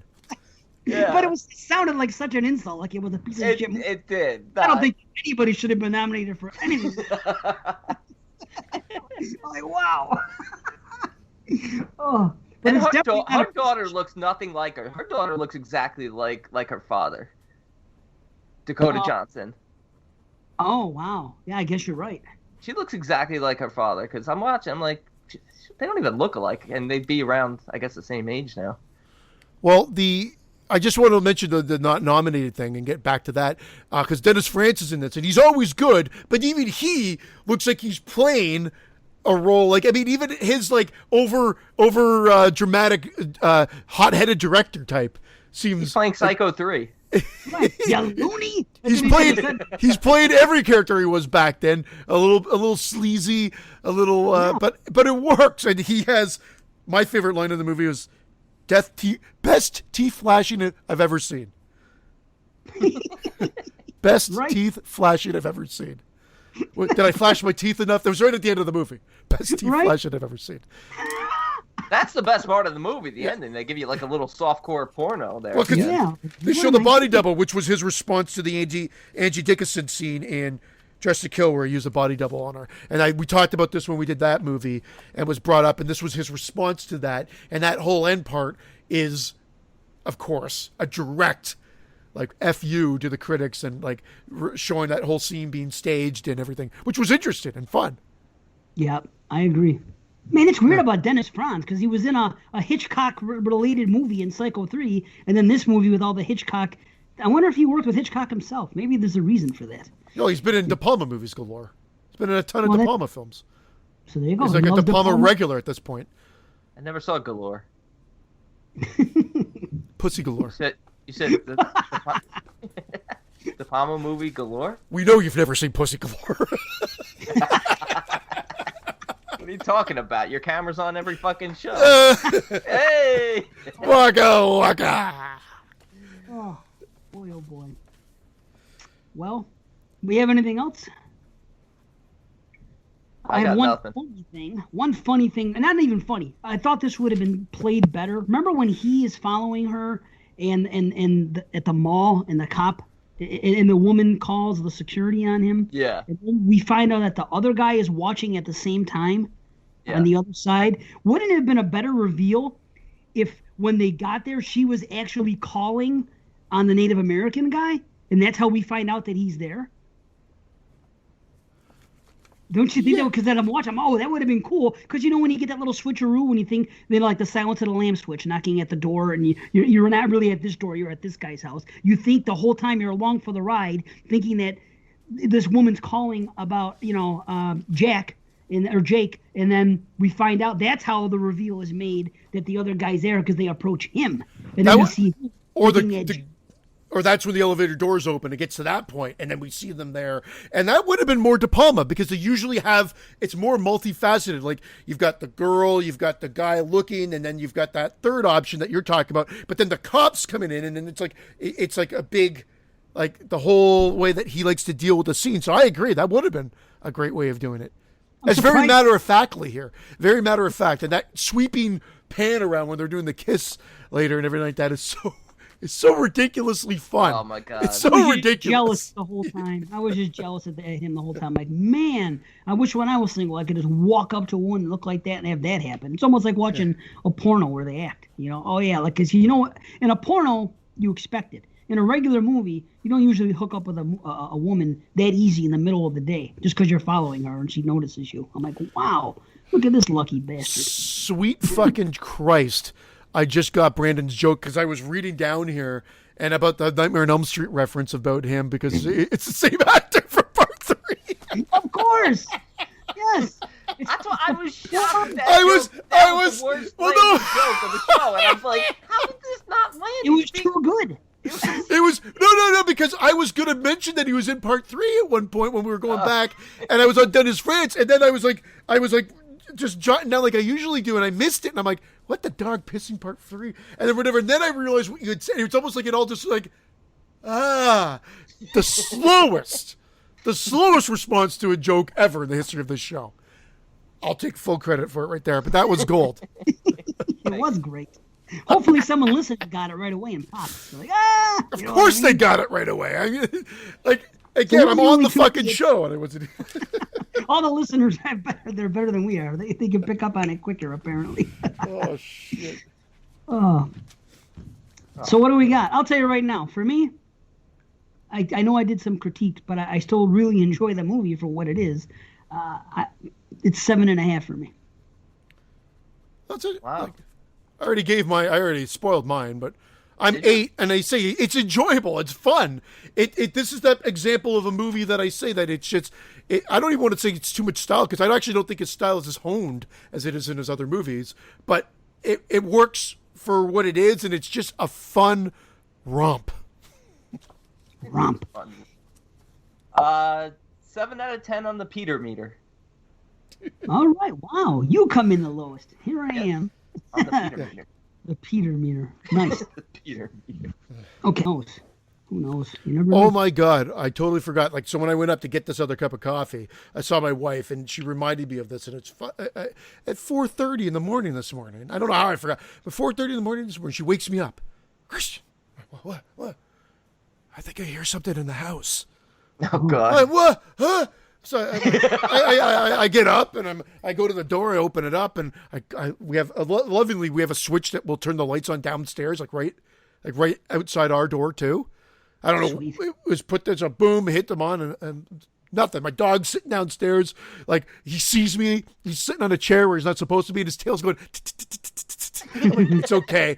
Everybody's fine. The cat's on the chair. The dog's on the chair. Everybody's sleeping. I have to do a sweep of the house. Nothing. The doors are locked. Everything's crazy. I think it must have just been the storm because we had a storm Are you last night. sure it wasn't the killer dressed as the dog?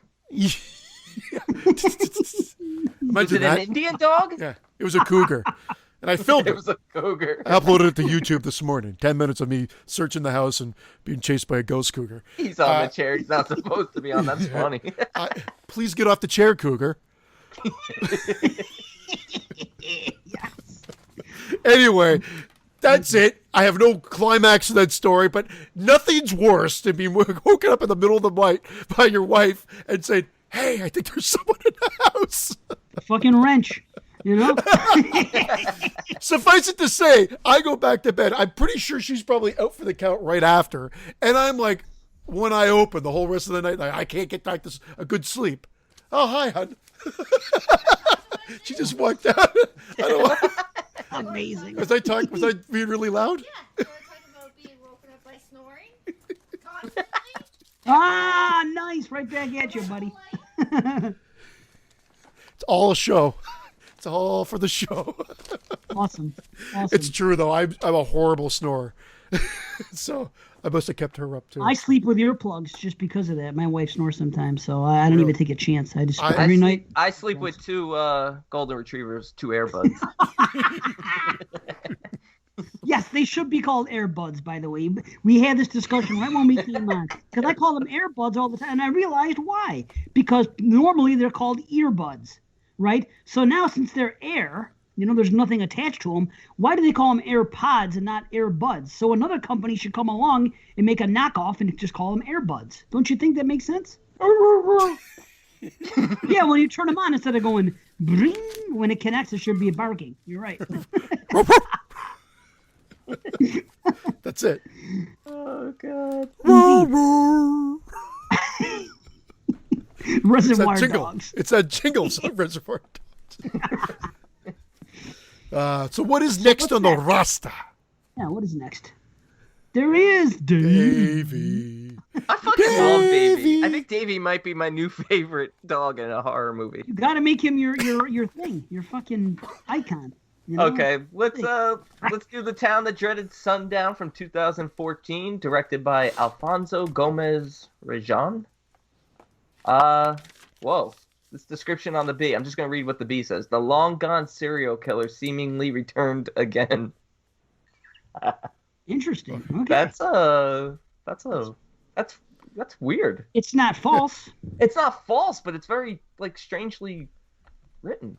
Yeah, it's kind of scary, actually. The long gone killer seemingly returned again. Yeah. Did this make everybody's again? Did this make everybody's slasher list? I think it did make everyone's slasher list. Oh, dude, it made mine. It was like my 23 or something like that. I feel like it had to have made all of ours. If it was definitely on mine. Yeah, I think it was on my top. Mine, it'd be on it now, but I'm pretty sure it did. Yep. But I can't remember. But man, this is a really, really good film. Yeah, it beautifully shot. Like who would have known? When I remember this coming out in 2014, I remember thinking, "Oh, okay, I guess I'll check it out. Sounds kind of interesting." I'm not a huge fan of the original. I find the quirky comedy really off-putting, and it's kind of overly long in the original movie. So this though, it's vicious. It's hard to watch. Like the kills, actually, I feel like I'm getting stabbed along with some of those victims. And that one scene where it turns from like really, really hard sex and something you usually don't see in a movie like this to then like a very vicious kill. Amazing. It's fucking it's amazing. It is amazing. Dude. Everything when she's in the hotel room and she looks outside and the head comes against the glass and it's the severed head of her boyfriend. Oh, to smash the glass open. Oh, yeah. How about some head? If it was a Nightmare on Elm Street, that's what it would have been. Yes, unfortunately. Yes, that's what would happen. This is much more vicious and then when she jumps out and fucking snaps her leg the way it looks. Oh, I felt that and too. Then when he catches her. I give her props for trying to survive. The bloody massacre in the car. I give her props. I like that. Like this is realistic. In the moment, she was doing whatever she had to do to survive. But that bone popping scene. Oh, did she never propose to him? Maybe I didn't really get that. But yeah, maybe. I didn't understand. She put out like a big ring. Yeah. But I like the lead up of that scene. There is good directing here. Good directing, great cinematography here. Like that whole build up of when you see her walking towards it like with such like gusto, like she wants her man, and then he comes out and you get the reveal there, and it's boom right to the sex. It's so well orchestrated, as well being like shockingly like whoa, it's Friday the 13th 2009 esque for that 1 second there. Like it seems fairly graphic for a slasher film. Sorry, a movie. I just hit my pot again, but. Wow, is it cool? The killers are great. The gore is great. The acting is great. Like, there's a lot. The opening sequence is really cool. I just don't know why they needed the plot twist. I really, like, maybe, I'm not saying that I'm taking anything away from it for the plot twist, but I don't think it was necessary unless they just needed two people to be able to orchestrate everything that's going on. And they felt like they needed, oh, by the way, spoilers. They felt like they needed the Scream-esque two-person killer routine, because otherwise, like from a story structure, did I miss anything that it was needed other than to give her the old fakearoo? Because they could have catapulted, if it was just to get her to catapult and be a survivor and to be able to tell the story, they could have done that by just actually killing somebody. But I guess I'll tell maybe you what. Okay. This is my theory, and this is what I love about it, and this is also the reason I think this happened, because Brandon's probably going to know this too, because he's a huge fan like I am. But the people behind this movie, this is American Horror Story. This is Ryan Murphy produced. Mm-hmm. This is taking part in everything that goes on there, along with Jason Blum. It's the first time anybody worked with him. Like after Paranormal Activity, that's when they got together for this. So you have Ryan Murphy. This looks like American Horror Story. The colors, the execution, things like that. You have the cinematographer from lots of different things, and one of them is some episodes of American Horror Story, and the director has directed 12 episodes of American Horror Story. So it has Ryan Murphy and American Horror Story's thumbprint all over it. And typical to American Horror Story, they have to do something a little crazy in the end. He doesn't like to just go straight forward, the narrative. And some people, it detracts them. I happen to love it. Some people, when they critique the show, they don't like that shit. I think that's the strength of the show. But for me, it's typical I'm one of the ones who critiques it. I always feel like they do too much of a twist. They switch it up where it's like a completely different narrative for like the last episode or two. Where I like that some of them work, but yeah, you're right. I didn't realize that. I remember watching the credits and seeing Ryan Murphy, Jason Blum, but I didn't put it together. But you're right. That's a good comparison. Did it feel like it? Like the colors, the way they pop. Yeah. Oh, they're beautiful. A lot of it looks very American Horror Story. But you're right. Yeah. Now, so my only thing, so now going back and rewatching it again and whatever, my critique the last time, which was a very mild nitpick, very mild, but just to find something to talk about, was that the distracting sideways shots and whatnot, showing the angst of her running away through the forest. Because the movie has got such a beautiful flow and look to it, it wasn't necessary. They could have just used the same shots, but they went sideways and whatever just to show the craziness, like I said. But I don't think that was necessary. Again, minor nitpick, because it was just their choice.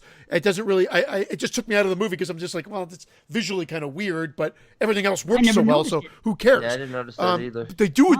So then I wanted to know, do you think they put the Flash, so they put the Flash as the boyfriend covered in blood there in that sequence for a split second. Do you think they put that there as almost like a hint that, like, I know it's supposed to be her thought process. Oh my God, he's dead. Oh my God. Oh, he's been destroyed. But maybe from a viewer's standpoint, it was implemented almost like a way to give you a subliminal message in a sense that he's not dead, like a hint or something that maybe, and that's why he pops up at the end. I don't know. I'm throwing it out there because it's just a weird thing to throw in there as well. You're talking about the first boyfriend, the one that gets killed in the beginning, or the newer one? No, the one that gets killed in the beginning. When she's running, there's a flash of him standing there with the blood covered. I think that's just to remind us of him as a character, because literally we only see him the first 5 minutes of the film, and then he's really not spoken again of much. But it happens in the opening again. It happens right when she's running away from said murder. Unless I'm wrong, I know they do it in the flashback or the dream sequence, but I believe it happens right there at the beginning, which is why I... So there you go. They did it to parallel the opening scene, saying last time she was in a situation like this was in the beginning of the film with her boyfriend. So now we can go back now and look at it and say, they did that with intent. Because it's, well, that's the only thing I could think of is in that scene when she's running away from the murder, they put that shot in. Again, from a cinematic view, you're thinking... It's just her memory thinking, oh my God, he's alive, like, or whatever, just that thought process, or he's dead, or whatever, her trying to register everything. But I think from a visual standpoint to us, maybe it's supposed to be a clue that he's not dead. I'm trying to pull at something because it's such a weird shot to have put into the film. I didn't even notice nitpicking. I didn't notice it, but now that you mentioned it, actually, I shouldn't say nitpicking because I'm not against the shot. I just say it's me pointing it out and whatever. But yeah, the flow, the actor from Blackish, why can't I remember his name? He's great in this. Anthony Anderson. I want him in a movie. Like, he should be an actor in our movie. Lone Wolf. Yeah, he's great. No, he's great. Like him too. Yeah, he's terrific. The cops in this movie are like good cops. Good. Yes. I like the fact that it runs parallel with the original story. The original story is real, but we exist in the world where the movie is what they believe is driving this killer to come back. Every time this damn movie plays. But that would happen. No, it absolutely would. Yeah. And That's what's the cool. crazy reverend and all that, and How about that? The emails coming from the church. You know what that? Yeah. You know what that is? That's what what's his name was doing. BTK killer. He worked at the church and he was sending that. That's how they discovered him. That's good. And he says his church has never Dennis been busier. Rader. Those are Dennis Rader. subplots you would not normally get, or little nuances that you would not normally get in a standard slasher. And I think that elevates this one up. That's where I'm going with it. Like, when we're talking about modern day slashers and why don't they make them, here's a great example of one that was made in the last 6 years that works. And we said that about, I said that about Stage Fright. I think we all liked it. Yeah. The musical slasher one. I really Came think out the that same one year as this. stands out. I know. I mean, that was a great year for Bukaki. slashers. And then Final Girls was just the year after, right? Yes, it So, was. like, 50. I mean, if for the modern slasher, you had 3 great ones in a row. I argue both. I know out there, depending on your right before. and Maniac right before, but I mean that was a good time then. So we're talking about the modern slashers. Why can't they do them like they did? Well, there's 4 great examples. Yep. And the They're story's really well developed in this one, with the research, with the archives, with learning about this 6th and final victim who was blamed as being the Phantom, this Hank McCready. Yeah. I mean, it's just enough where it's not forced down your throat, where it's like, oh, the reveal at the end is like, oh man, it's for no, it's kind of cool, makes sense. Like, oh, that's the grandson. Okay, that makes sense. And they, maybe that's it. They play with your expectations. Maybe he's a little too young, but the boyfriend's a little creepy. We understand why he's a little creepy, but you're like, are they going to do something where he's the killer or something like that? You're not too sure, only for that reveal at the end. I would have been so. I remember the first time I saw this movie, and I'm watching the boyfriend run away at the end, and you see when they part ways, and you see him running, and then eventually it leads to him seeing the mask, and then him getting attacked. Yeah. But I remember watching this, and I was saying to myself, please don't ruin this movie by making him the killer. Just surprise me. And here's the funny thing. People that don't like this movie complained about the ending, and they said it was too much like Scream and this and that, and they didn't like the way, why would this person go it? They don't explain it right. People complained about the ending and the reveal, and I said, I don't know what you guys are talking about. I was just thrilled that the reveal wasn't where I thought it was going to go, in a cliche place, and it didn't. I like what they did. Yeah. Dude, that It's was scary. shocking too. Because that was like a touching moment. Like, they sleep together because she's going away the next morning with her grandmother because she's going to start college and start a new life in a new state, and so they just sort of have sex, and you don't know if they're gonna see each other again, and then all of a sudden, like, boom, he's gone, and his death mirrors Hank McCready's death, the last death. He's in pieces on the track, and that's brutal. It is brutal, and the death of how matter of factly the shots just sort of ring out when she's in the gas station, and she comes out, sees the guy dead with the gas shoot, and that's a good shot, and then her seeing grandma and coming around and just seeing the blood pour out, like, again, the equivalent of a kid getting killed.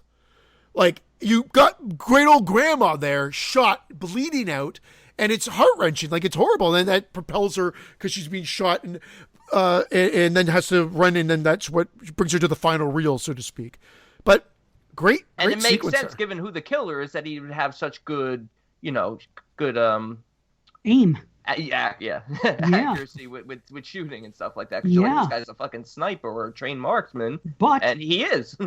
That's correct. And this movie is so great, and I know some people may have been listening, and they know, and they're thinking, I wonder why Dave doesn't hate this movie. It's a slasher with gunshots in it and a gun, because they actually do it right. You can have a gun. This movie is so great that they actually have gun kills that are gory, and it's like using another weapon. When the guy gets shot in the eye, when he's getting the blowjob, the way his eye looks, dude, that's gore. That's great. The grandmother with the blood pouring out. Yeah. When you see somebody get shot in a movie, it's usually bang, drop. This movie takes, maybe it's more realistic. I've never seen somebody shot in real life, but I mean, you can, honestly, I take it back. You can have a killer use a gun in a slasher movie as long as it's done like this, and it's gory and it looks good. They take the time. Man, what other movie does that? That blowjob gunshot eye thing is almost Argento-like. I mean, it reminds it would be similar to that one beautiful shot in opera that I always go back to, with the peephole, the gunshot through the second head. best peephole shot. Yeah, there you go. Number one. He always has to bring Davey back into it for people on audio. But I agree. So, yeah, great death. And that character, he's a nice cop, but he is very dismissive of the young girl. Okay, we got this covered. But I love how the other dude was like, no, I want to hear what she has to say. I want to hear what the others say. And then when she finds out that they already went down that hole, the other cop is very forgiving. Like there's the other older cop there. He's like, we've already gone down that hole. Don't worry. Yeah. Like, and whatever. I love that because usually you get real all assholes. And even the one that's a normally you little get bit sleazy- dismissive. You get a sleazy cop and stuff like Yeah. that. There was none of that here. They were all genuinely good cops. And they kind of do. I mean, they give you the years. Like, we know when this is taking place. However, that opening scene at the drive-in, A, we're at a drive-in, and B, the cars all look like they're from the 70s. Yeah. At They do first, that. right? The style of the movie, even Yeah. when they dress sometimes. Exactly. Yeah. And there are shots where they're dressed like that, too. That gives you that, I don't want to say It Follows vibe, but that vibe of, like, timeless. I don't know if they're just trying to tie us back to the 70s. Well, that's what they're trying to do. They, like, give you parallels to the 70s there, but with the new wave look. Dude, So, it's style. It's Yeah. Ryan Murphy. He does these things on that show. I'm telling you, I told my wife, I go, this is like an American Horror Story movie. Just watch it. And it doesn't go as crazy as some of the, plot points do in American Horror Story, where it's supernatural. No, but it does have that look and that feel, all the way down to having the two gay characters that are killed. Ryan Murphy, I was just- he's a homosexual brutal. man. I was just going to himself, bring that up. Yeah. Almost always wedges gay folks into his storyline. And you know how? And do You know you what I realize mean. how that second guy got killed? He got a rusty trombone. That is the kill that you feel. And when he sees his buddy sort of crawl his way out, and he thinks he can't really tell, he's all fucked up at that point, and he's like, run! And then you realize that guy's fucked up and done. Yeah. And then he gets shot, right? Yeah, he gets shot. Shot dead. And just the look of absolute like horror on the guy that knows he's going to get the rusty trombone.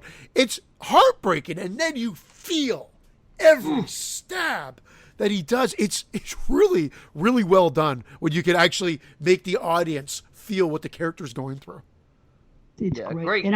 great gore with the gunshots, like Dave said. It's very matter of fact. It's very realistic. It feels real. It feels like this is something you would see on the news, where they'd be like, "We're going to show you some disturbing footage," and you see people getting shot. Like, they just drop.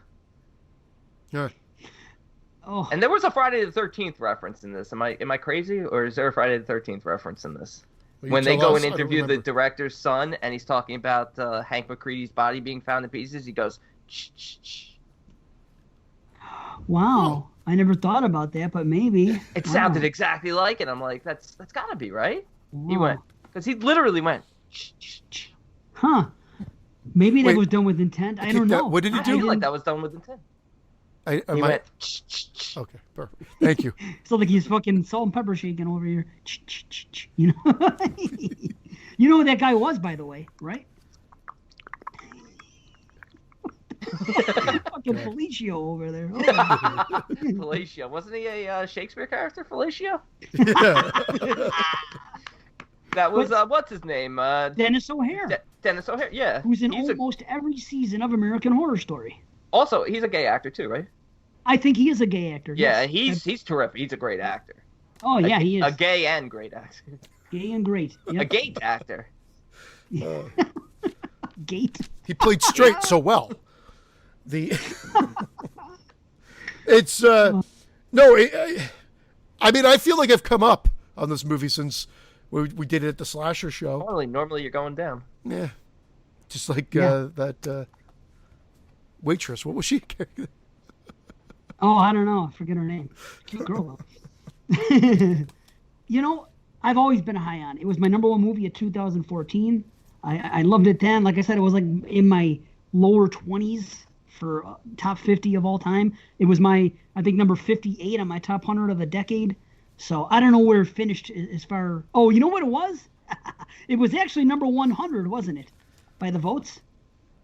Didn't Yeah, that it start was. off number 100. It was 100. It just made it. I think it should be higher, but hey, whatever. At least it made the list. Yeah. Yeah, I think it's great. It's really trippy. I mean, the lights, like for no reason, you see lights of headlights and even lights on tables when they're all out to that one dinner where they're playing the music and stuff, the trombone people and everything else. Every time you see the lights, they have that look to them, like someone that's tripping on a psychedelic would see it. It's definitely done. It's got that look where it's your pupils are dilated. And it's got trails. Oh, it's freaking beautiful. So remind me when that kid gets shot because he's wearing the mask. Why did he do that again? Just it was a goof and he ended up getting shot for it?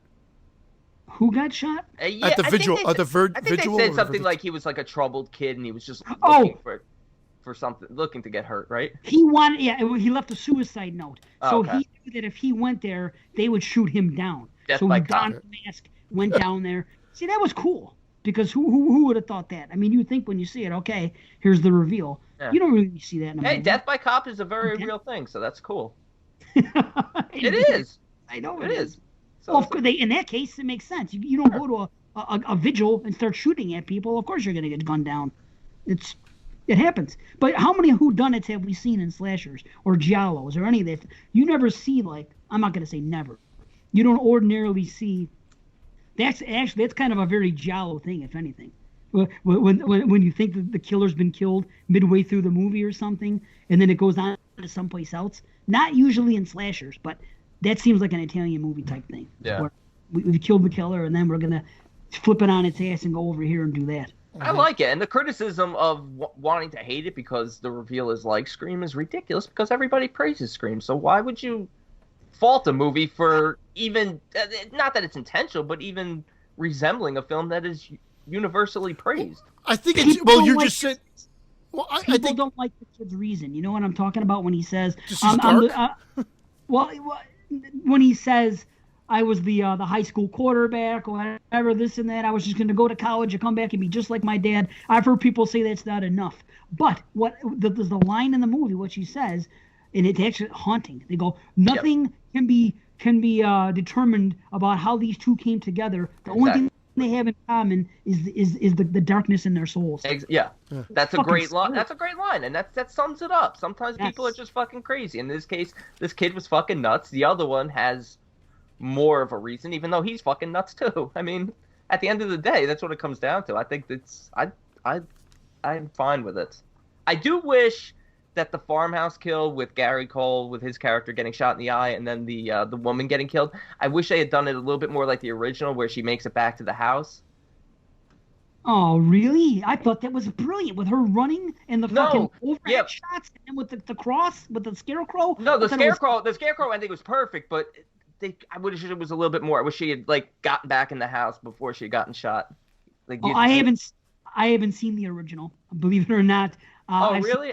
Ever? And after I saw this, never. And after I saw this, I decided I have no desire to watch the original because I know it's not going to come. And I hear there's too much comedy in it. I remember seeing a clip of the trombone scene from that one, and it's goofy. I'm like, it's very much a product of its times. It's very good, but it's very much a product of the 70s. But I really trombone is fine. It's the cop, the Keystone Cop. Like they speed up the cars driving, and there's a lot of. It's just a really. It's really weird tonal shift, I find. But the farmhouse scene, I believe, after the guy, I believe it's the husband in that one. It's a husband, and he gets shot through the window, and then I believe she runs outside and hides in the cornfield, and then he comes into the field, and she goes back to the house, and I believe tries to call for help, and I believe that's where he comes back, circles back around and gets her. Oh. It's just more of just a little bit of longer chase, but that. The scarecrow scene is fantastic. I mean, that's how it had to end, no matter what. Everything is great. The way it was shot, when you see her crawling and the overhead shot, he's going in one direction and she's crawling in the other direction, and we see it. Just that's again. And One Direction was playing. And the score is great. Speaking of music, Story of my life. I think it's a great fucking score in this movie. Everything about it aesthetically. I don't know. I don't know anything about it. But everything, the look, the colors, the way it's shot, every fucking thing, the lighting, everything about this movie is very pleasing to me aesthetically. I love the way it's done. You don't see slashers like this. And the best thing about this movie, after all that, it's only a 98-minute movie. Boom. No bullshit. Come in. No, less than Oh, that. I know what I wanted to tell you guys too. 80-minute movie. 88 minutes. Yeah. Sorry. No, I think it is closer to an hour 20, hour 20. But But 88 is the rental. This one is like 80. I'm pretty sure this is an hour and 28. I could be wrong. It ends at exactly 1 hour 20 minutes. Sorry, Christian. That's I fine. just know because I always We're check fucking what time arguing the movies end. timing on the movie. It ends at the 1 hour and 20 minute mark. Wow. It was short. It was short. And I love it for that because there's a lot they pack into that. And the only thing I wanted to say is there is a connection here because there are some De Palma-isms that they use. It's not necessarily deep focus, but it's the having something focused in the foreground that looks like it might be superimposed. And then in the background is in focus. They do it a bit. Shut the fuck up, Brandon. Brandon's making faces. So there's De Palma-isms, nods to De Palma that they use in the filmmaking here too. It's not the fucking Davy. And I want to pull this pen out of Dave's head and now jab it straight through Brandon's. Nice. Okay. A shish kebab of your two heads and just have a rotisserie cooking on my barbecue. While you're on the treadmill? Yeah. You can't say that. Oh, man. Whew. Yeah. What was I feel like I was going to bring something up. No, I'm glad I derailed you. Derail me. How about the Axeman of New Orleans? Another American Oh, story yeah, thing that yeah. they mentioned. Yeah, Yeah. that's directly a character from Coven from season 3. They go, oh yeah, he mailed things to the things. They go, oh yeah, so did the Zodiac Killer. So did he say BTK? I don't know. He said somebody else, the Axemen of New Orleans. We know about this. I'm like, that's fucking. Only a real fan of that show is gonna catch on to a reference like that. He was a cool character in American Horror Story. Yeah. Oh yeah, he was really. Yeah. Cool. That's a great. The gun at the end. Where did she get the gun? Did she take it off Foster? Like, how did she get that Yeah, gun? because the other kid got shot by the other guy. Yeah. Oh, so what? She like grabbed it from him when he's on top of her? It was right there. Yeah. He put it down because he was going to say he's Okay. framing her for it, and she just grabs it and shoots him, which I thought was okay. actually kind of cool. It is Yeah. really quick. I rewatched it. Yeah. I'm like, what happened? And then because he puts it down and they show it there, and he's talking about it, and you're gonna get blamed for it because your fingerprints are all gonna be on. And then she just like, I thought it was great. He probably And should have that's- emptied you know the. He what's probably the- should have emptied the clip before he put it down next to her. Right. But I love how the body floats away, so that of course the Phantom lives on. That's great. That's great because if they discover the body, it's over. But no, the boogeyman still lives here, and then of course, her narration at the end, Dave, you mentioned, of course, talking about the reasoning behind it, and that these two souls, there's no way they should have found each other, and then of course like the It Follows sort of scene at the end when you see the shadow of the Phantom right behind her. So cool. Yeah. What a great movie. It really is. Wow. I think it's just. I'm surprised you don't hear more about it. To be honest. I I'm glad agree. we got to talk about it. We brought it up. I've been talking about it for years, but you just don't hear a whole hell of a lot about it. Maybe some people that haven't checked it out will now, but I don't know. I love both. I love the original. It's completely different, but this is such a unique film. Have you ever seen a film? I mean, you can't. It's not. It's like a sequel. It's not even. What is it? It's almost like an Evil Dead 4 or Evil Dead, the Evil Dead to the Evil Dead.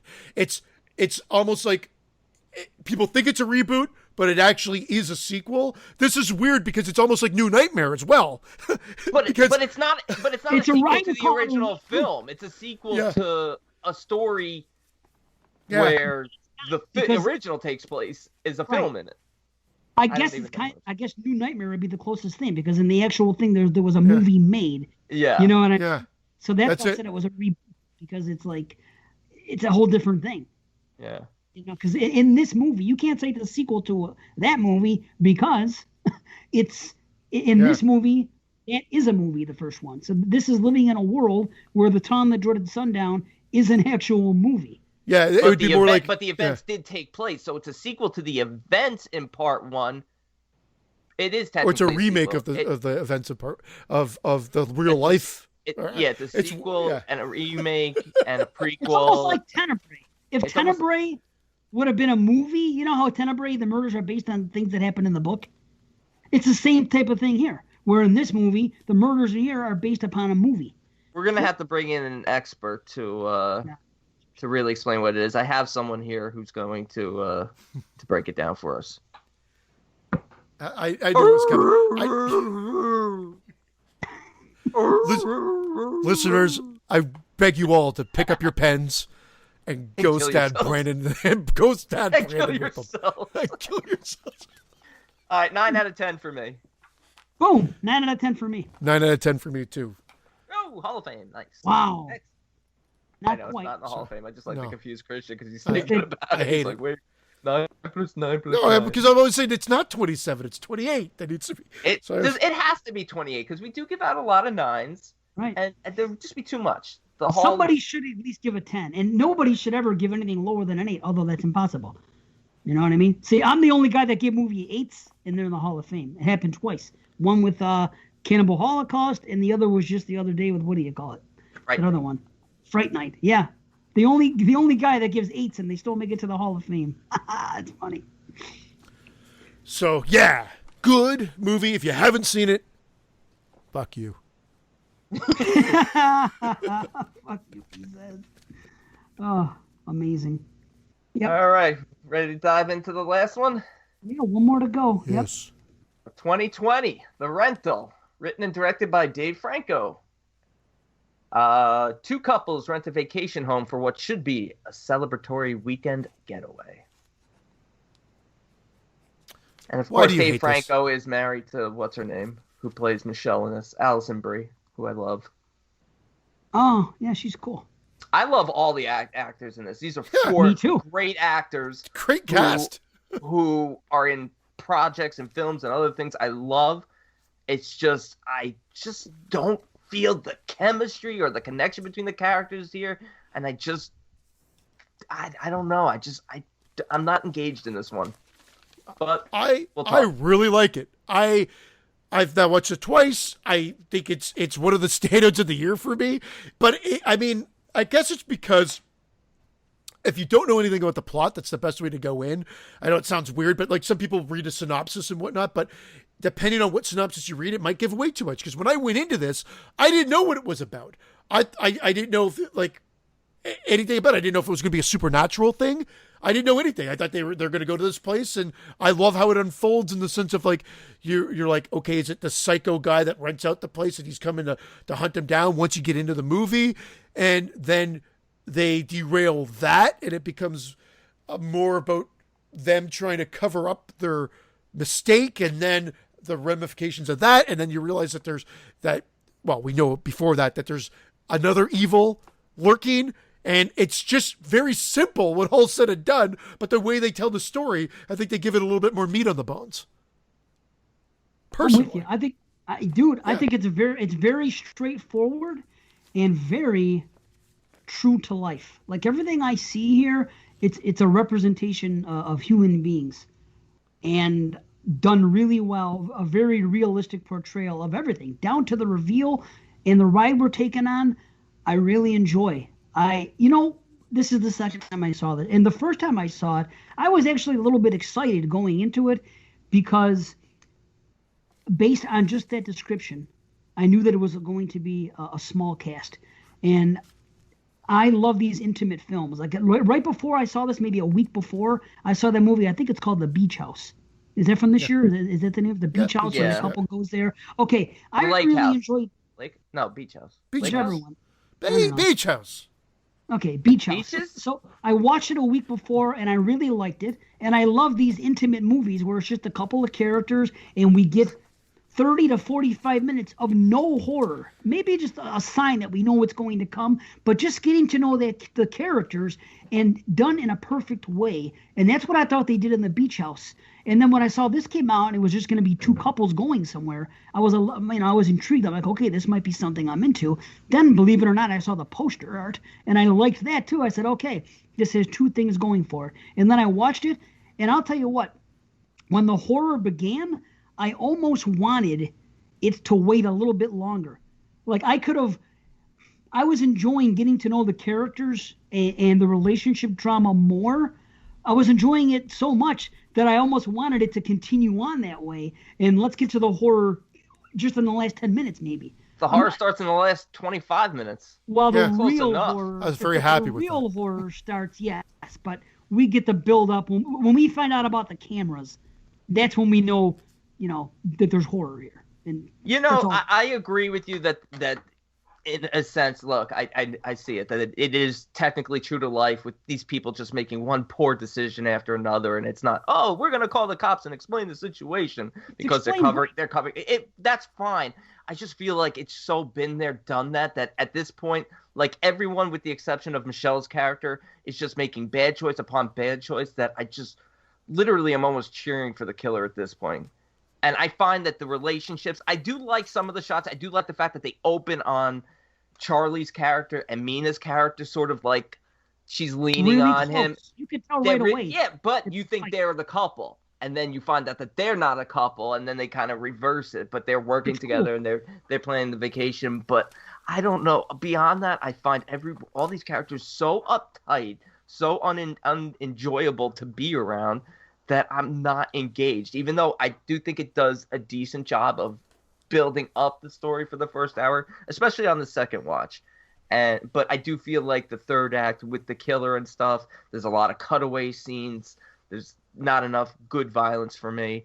And I just feel like, I don't know. I know the mask is creepy, but I don't know why he reminds me of the Six Flags guy. I don't know what the Six Flags guy is, but Me neither. Max is. You don't creepy to remember me. the old guy? Remember the old guy in the mask with the Six Flags guy who used to do the dance? No, He used to- but he you know used to who do it the reminds me of? Used to do the Remember dance that- of the Venga Boys. I don't know what any of that stuff is, but I remember. I don't know.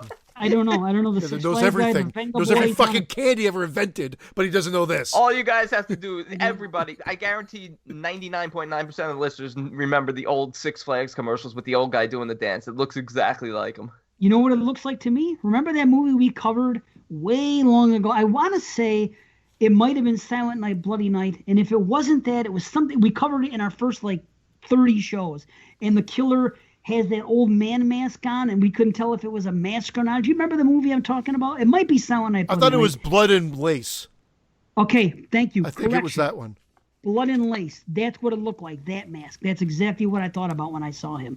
And again, that's what I like about this movie. It's almost uncinematic. I mean, it's very cinematic in certain aspects of the way it's Oh, the shot. fog. Oh, that fog Yes. sequence is great. All that stuff I think is great. It looks beautiful and everything else. But I mean, as far as the presentation of the story, it's not like you say, been there, done that. I see the opposite. I don't think that the way it's done, what we see at the end, that seems to me like if you're watching the 11 o'clock news and they say 4 people were found dead or 3 and 1 is missing, and this happened in real life, this is how I picture it happening. Not an over-the-top thing, a guy with a hammer come along, just fucking setting it. I'm not even getting into the camera stuff. That's a whole other thing. And I believe that that did happen. This is loosely based on something that happened. But when the way the murders happen themselves, that to me is how I see murder happening in the real world. The guy shows up, he has a plan, he just comes up, kill, kill, kill, kill. No bullshit. Yeah, look at that image. It's the same That's fucking the fucking thing. Six Flags guy. I gotta find the Six Flags guy. It's the That's same Blood thing. and Lace. I sent them a I'm Blood and telling Lace you. side. I bet that guy's a fan of Blood and Lace, whoever did that, because that looks like the same damn mask. Oh, It's he's a both pop. times- That's Franco. That's one of the Franco brothers. The guy, the younger brother. He's Dave been Franco mostly, is James Franco's yeah, brother. James Too Franco many brother. Francos, I get them all messed up. I don't Vince know. Franco? There's There's Dave fucking- and James. Jess. There's fucking some other guy. Jess Franco, John Franco. There's some other fuck. There's like Franco 5. Nero. Oh, seriously, I always hear Franco people on Colombo. podcasts, they're always talking about these 4 or 5 different Francos now, and I don't know one from the other. One's an actor, one's a director, one does this. I don't even know who. These two Franco is. brothers are both actors and I think directors too. See? You're And gonna I- fucking die laughing. I pulled up the Six Flags guy. It is That's him. fucking him, man. It's ridiculous. I can't watch this movie without laughing. I'm with Dave though. He's creepy. That mask is, those real masks that they're coming out with now, they're creepy looking. Like they move with you a bit more. They're it's just creepy. But Dave, I'm with you. I'm not. The only thing I didn't disagree with, or would you disagree with, is I like exactly when the horror really amps up and continues. I don't think I could have waited any longer. It's In too late. retrospect- It's too late. No, Yeah. no. In not too late. retrospect, I agree with you. At the time, I was enjoying the time I was spending with them so much Okay. that I almost wanted it to wait a little bit longer, is all I'm saying. It seems so realistic. Everything about this movie seems very realistic to me. And that's what I dig I about would it. have killed them all 40 minutes earlier. These are people. There are These shit- are human beings that sometimes make mistakes, and everybody has shades of gray. Everybody has some good and some bad. And I've heard people. I don't want to say. I don't want to say come off like a jerk, but I hear people that do critique this movie saying that all these people are unlikable characters and they're terrible people. And Not in my Michelle. opinion, if you're saying those things, I think you should step back and examine your own character. Not Because But these, I want to Michelle's like the character. unlikable She characters. leaves. Michelle leaves. She's like nothing's Yeah. basically nothing's gonna ever be good again, and then she leaves. she's right. That's a great thing. Nothing's That's ever- great. I love her. Just like The Everyone Purge. else killed them off, and I was sad Here. when she got killed. In fact, her kill, even though it's a cutaway kill, to me was the freakiest kill because you just see the fucking Six Flags guy charging at her from the side angle. And the Oh. phone thing, It's crazy. and how he lures her with the cell phone. Oh, that Yeah. was Well, the technology and all that, sorry, Christian, the big reveal it's with that at the end, very found footage. And the footage at the end, very found footage. It looks cool, but it feels like a drama, like a relationship drama mixed with a slasher, mixed with a found footage. But it and works for me. It doesn't work for me. It And, doesn't work for me. I can see that. I can see Yeah. the speed, but and I agree, Dave. I mean, and for once, like you made the joke about me with the unlikable characters earlier, but there's enough here because what happens is I actually can see myself because in a lot of them when they pull up to go away for the weekend and they see that his brother brought a fucking dog. it would piss me off. I would be pissed off too. I love dogs, Right. but I'd be like, "Fuck, too. man, we're gonna drive there. There's no animals allowed." I'm very anal when it comes to shit like that. You just Well, now, yeah, I'd follow be the pissed rules. off for the first hour at the very least of that drive. If my Yes. wife came down again, she'd fully agree with you. I would be a miserable asshole in that car for at least an hour because I'd be like, "What the fuck? He's just ruined this fucking trip. We're Why gonna be any drive all the way out different there." than you are now? Love you, you But I fucking agree. Been a scum. long time. That's what's good about his character, that he would do. To me, that shows why he's an irresponsible person to a degree. And we learn about, honestly, you know who he reminds me of? It's almost like Lip walked off the set of Shameless and is in a new family, and he's over here. He is just like his character is on Shameless. You think? And it's not because it's the same guy, but to me, I'm watching this with my wife. I go, doesn't he remind you just like a Lip? He's Everything dressed about the him is same way same. with the hoodie. They kind of dumbed him, like they made him look like he's kind of like, oh, it's a part-time Lyft driver and going back to school for 2 days and It's whatever. Lip Driver. See, I don't know. Brandon needed to warm up because at the beginning it was a little slower, and then boom, boom, boom, and he's come up with like some humdingers now. Good name for a porno, Lip Driver. Lip Driver. You know, That would be. Movie number 13. Brandon Ork is Lip Driver. with Holly Body. Oh, dude. I love you, if it long doesn't- time will be the tagline. I love my own got jokes. annoyed at the fact that they did drugs It was the done night, perfect. the night before she wanted to go on the hike. Like, man, Well, they're that's so- what. And then I would have been pissed. I hate them. But if I was her, Point. then if I was her, I'd be pissed as well. Like that's why I say I see myself in each of these characters. I would have gotten fucked up and I would have done the same thing. But then if I was her character, I would have been miserable. I'd be like, you motherfuckers. Like, so I Right. see myself, I go like, that's exactly the reaction I would have had. That's exactly, I would have been like, honey, I can't do it. I'm fucking dying over here. Right. Have fun without me. But it's so realistic. That whole situation when they get there, dude. Okay, I'm not gonna do it in order. Let's talk about that. To me, this is a really good presentation of realistic human beings. When that is something that I've been in situations like that. It was a work day. They just got out there. They're tired. The girl has an idea. Okay, tomorrow we're gonna hike. So let's take it easy tonight. Let's not party too hard. We don't want to be winded tomorrow. So tomorrow we'll hike. We'll get back, and then we'll trip out on this Molly. That makes sense.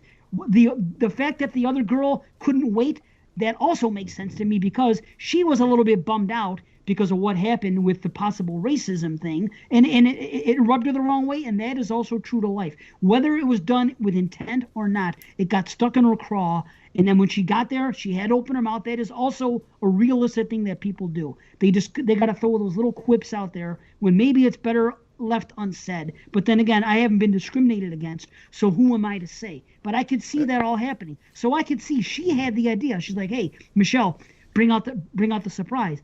She wanted to do drugs there because now I'm trying to get that shit off my mind. I just want to kick back, relax, and trip out and have fun. And the girl has a good point. If we trip tonight, you're not going to be able to go on. You're going to be up all night. You're not going to be able to go on the hike tomorrow. Tomorrow will be a better day. That all makes sense, but it also makes sense that, somebody else wants to trip that night. And of course, some other people want to do the same. So that's what those discussions that they have, I don't know. It's really weird, but to me, this is how people act.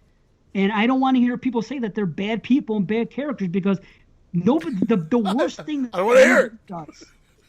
No, because I'm always hearing it. I don't The think worst they're thing bad anybody does is they characters. cheat. I don't And think it's a they're bad one-time- characters. They're just very unlikable.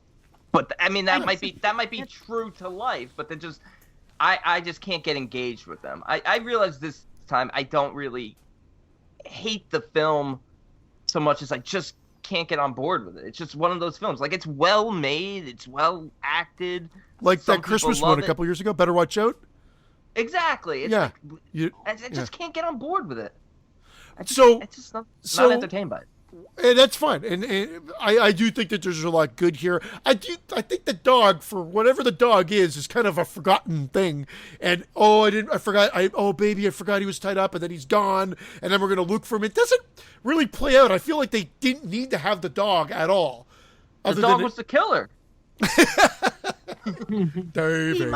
They had the dog. You know why they had the dog? Because it was one reason for Charlie. Is his name Charlie Lip in this movie? No, he's Josh. Okay, Josh, excuse me. It was one reason for Josh to really get that angry to the point that he is going to throw some punches at this guy, besides just the fact that he may have, blown Assaulted off his girlfriend because, right, blown her off because she is Indian descent. You know what I mean? So it's one more damn thing where, and you got to remember, when you're walking around looking for your dog for a couple hours, you're getting angrier and angrier. Then you're getting angrier about some other things that are happening. And it's the tipping point. That's why I think the dog is important, because what else is going to make him that angry that he's going to lose his cool that way? I mean, I get it. Any other movie would have just been the treatment of the girlfriend, and that's fine. But Yeah, I do that's think they do a enough. great job with that dude. It's my brother's place. I'm just renting it and whatever like that. I think they do a great job with them because they do set him up like there's something not quite right there, just with the booking situation. But then with like he just shows up and with the telescope and everything else that you think maybe he's just watching him, and you think it might be just as linear as that. It's just they rented this place and it's a crazy guy doing it. But I love it that they elevate it one other level. And You end up in this family. yeah. Yeah, I know. I But didn't mean anything by it. I didn't mean anything by it. But you know why he said that?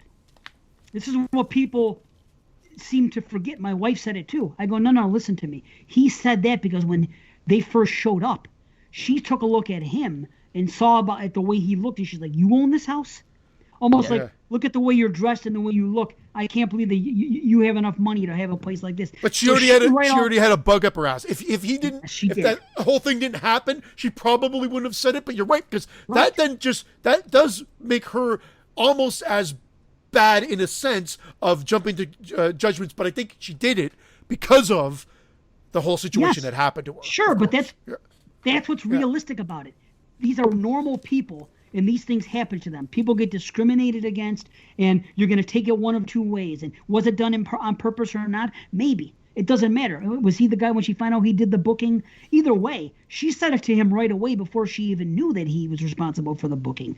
And then he said it to her, and I took it as like, oh, look at these couple, like busting balls. Look at these couple of assholes. How'd you get hooked up with these two? This one's your boss, and this one's or not your boss. This one's your partner, and this one's your boyfriend. How'd you get hooked up with these yo-yos?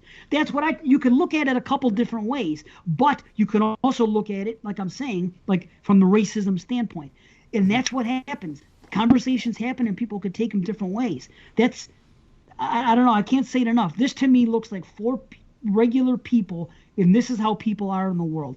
I don't think they are bad. The worst thing that happened was the cheating, and it's played off like, okay, we were effed up. We were on the Molly. We did this. One thing led to another, and it was a mistake. We shouldn't have done it. Obviously, I know myself. I've been involved in situations with a boss or a coworker where at the time, there's some type of attraction there. You're never going to do it, especially if you're in a relationship. That's not going to happen. But you get along well. You have all these things. You have a great relationship in every way. And you know that, if you ever were single and that person was ever single, you would probably take a shot. If it was ever purge night. You're right. If it was purge night, that's who you might call. Say, okay, this is the night. For years, I thought maybe you were sending me signals. Let's find out now. I only need 2 hours. One with Allison and one with Sheila. Sheila, that's her name? Sheila Van. Girl walks home alone at night. Oh, that's her. Yeah. Okay. Wow. But see, this to me is realistic. And they did make the mistake, and the next day they felt shitty about it, and they said, okay, this can never happen again. Number one, they felt shitty physically, and number two, they felt shitty, emotionally because of what they did. So yes, they made a mistake. Was it a bad mistake? Of course it was. But you see how much they care for their significant others. And then you see when they take that walk, the other two, and the way she acts, she's a trooper. She doesn't give him too much shit about not wanting to go on the hike, and neither does he. Okay, they're going to stay. Okay, now I'm stuck going with her. So the two of them go, and they go on their hike, and then an innocent little comment. Haven't you had this happen in your life? It's just like you say something, okay, well, you know what? Maybe it wasn't as innocent as you think, because he did it with the girl before. He wasn't trying to get his brother in trouble. He thought it was just an innocent comment, but it's all about how you say things and the way other people take it. It happens all the time. It happens online constantly. Your intentions aren't nefarious, but people hear them and they take it to a different place. That's what I like about it. These are 4 people. Yes, everybody has, like I said, good and bad about them. But if you just focus on the bad, then shame on you. Because that's the problem with the world. It happens all the time. And I know I feel defensive, but it's because I've heard people discuss this movie on podcasts, and I've seen people write reviews, and they really take a shit on the characters, saying they're bad people. And I'm like, I disagree. Who are you? Look at yourself. They're just unlikable. But I don't think they are unlikable. To me, they are regular people. With the exception of Michelle, I find them all unlikable, and I find the worst thing that they obviously do is they're trying to cover up what they believe is a murder. But that would happen. He's doing it for his brother. So I'm with Brandon here. It wouldn't. I mean, I can watch it in a movie, but I'd be the Michelle character here. I'd be like, I'm not covering up fucking shit. I can't live with this guilt. But if it was your brother,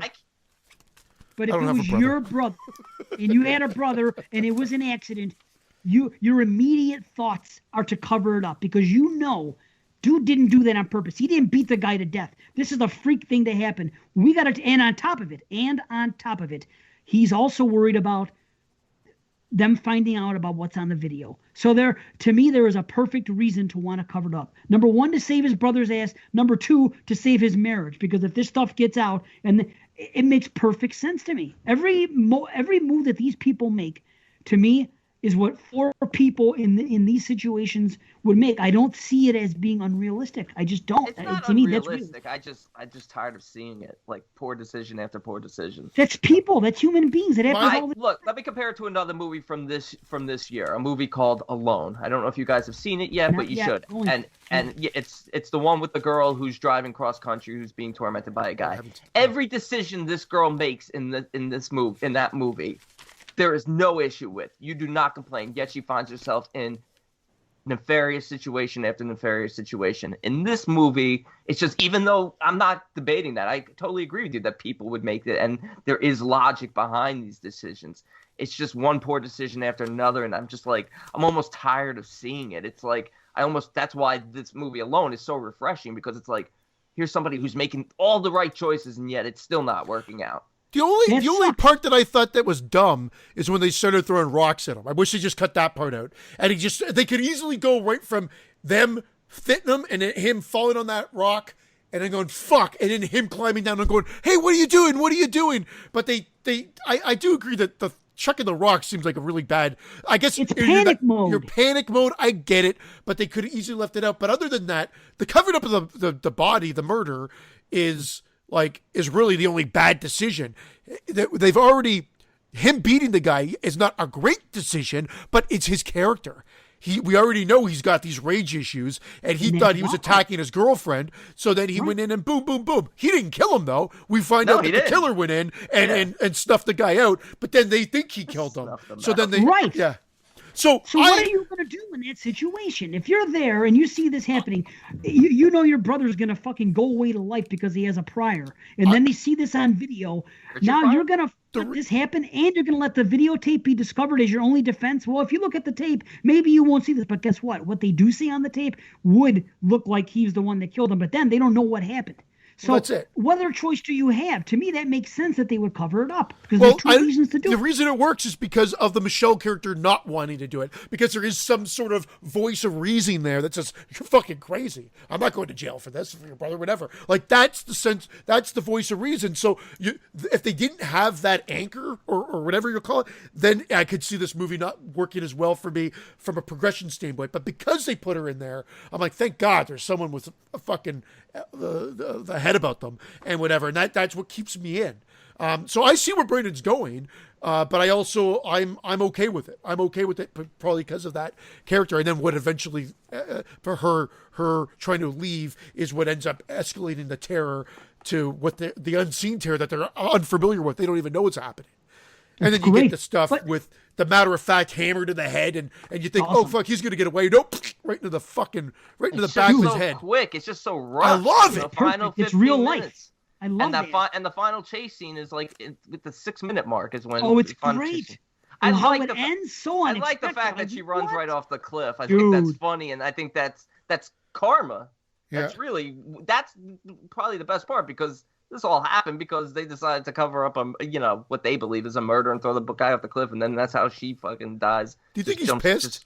Like when he's just sitting there looking off the cliff, like do you think in his mind right now he's angry, or he's like, oh Probably. fuck? Then again, it might make things easier for him for cleanup. I don't Well, know. I like how meticulous he is with the cleanup too. I like all of that aspect. But what was in that room?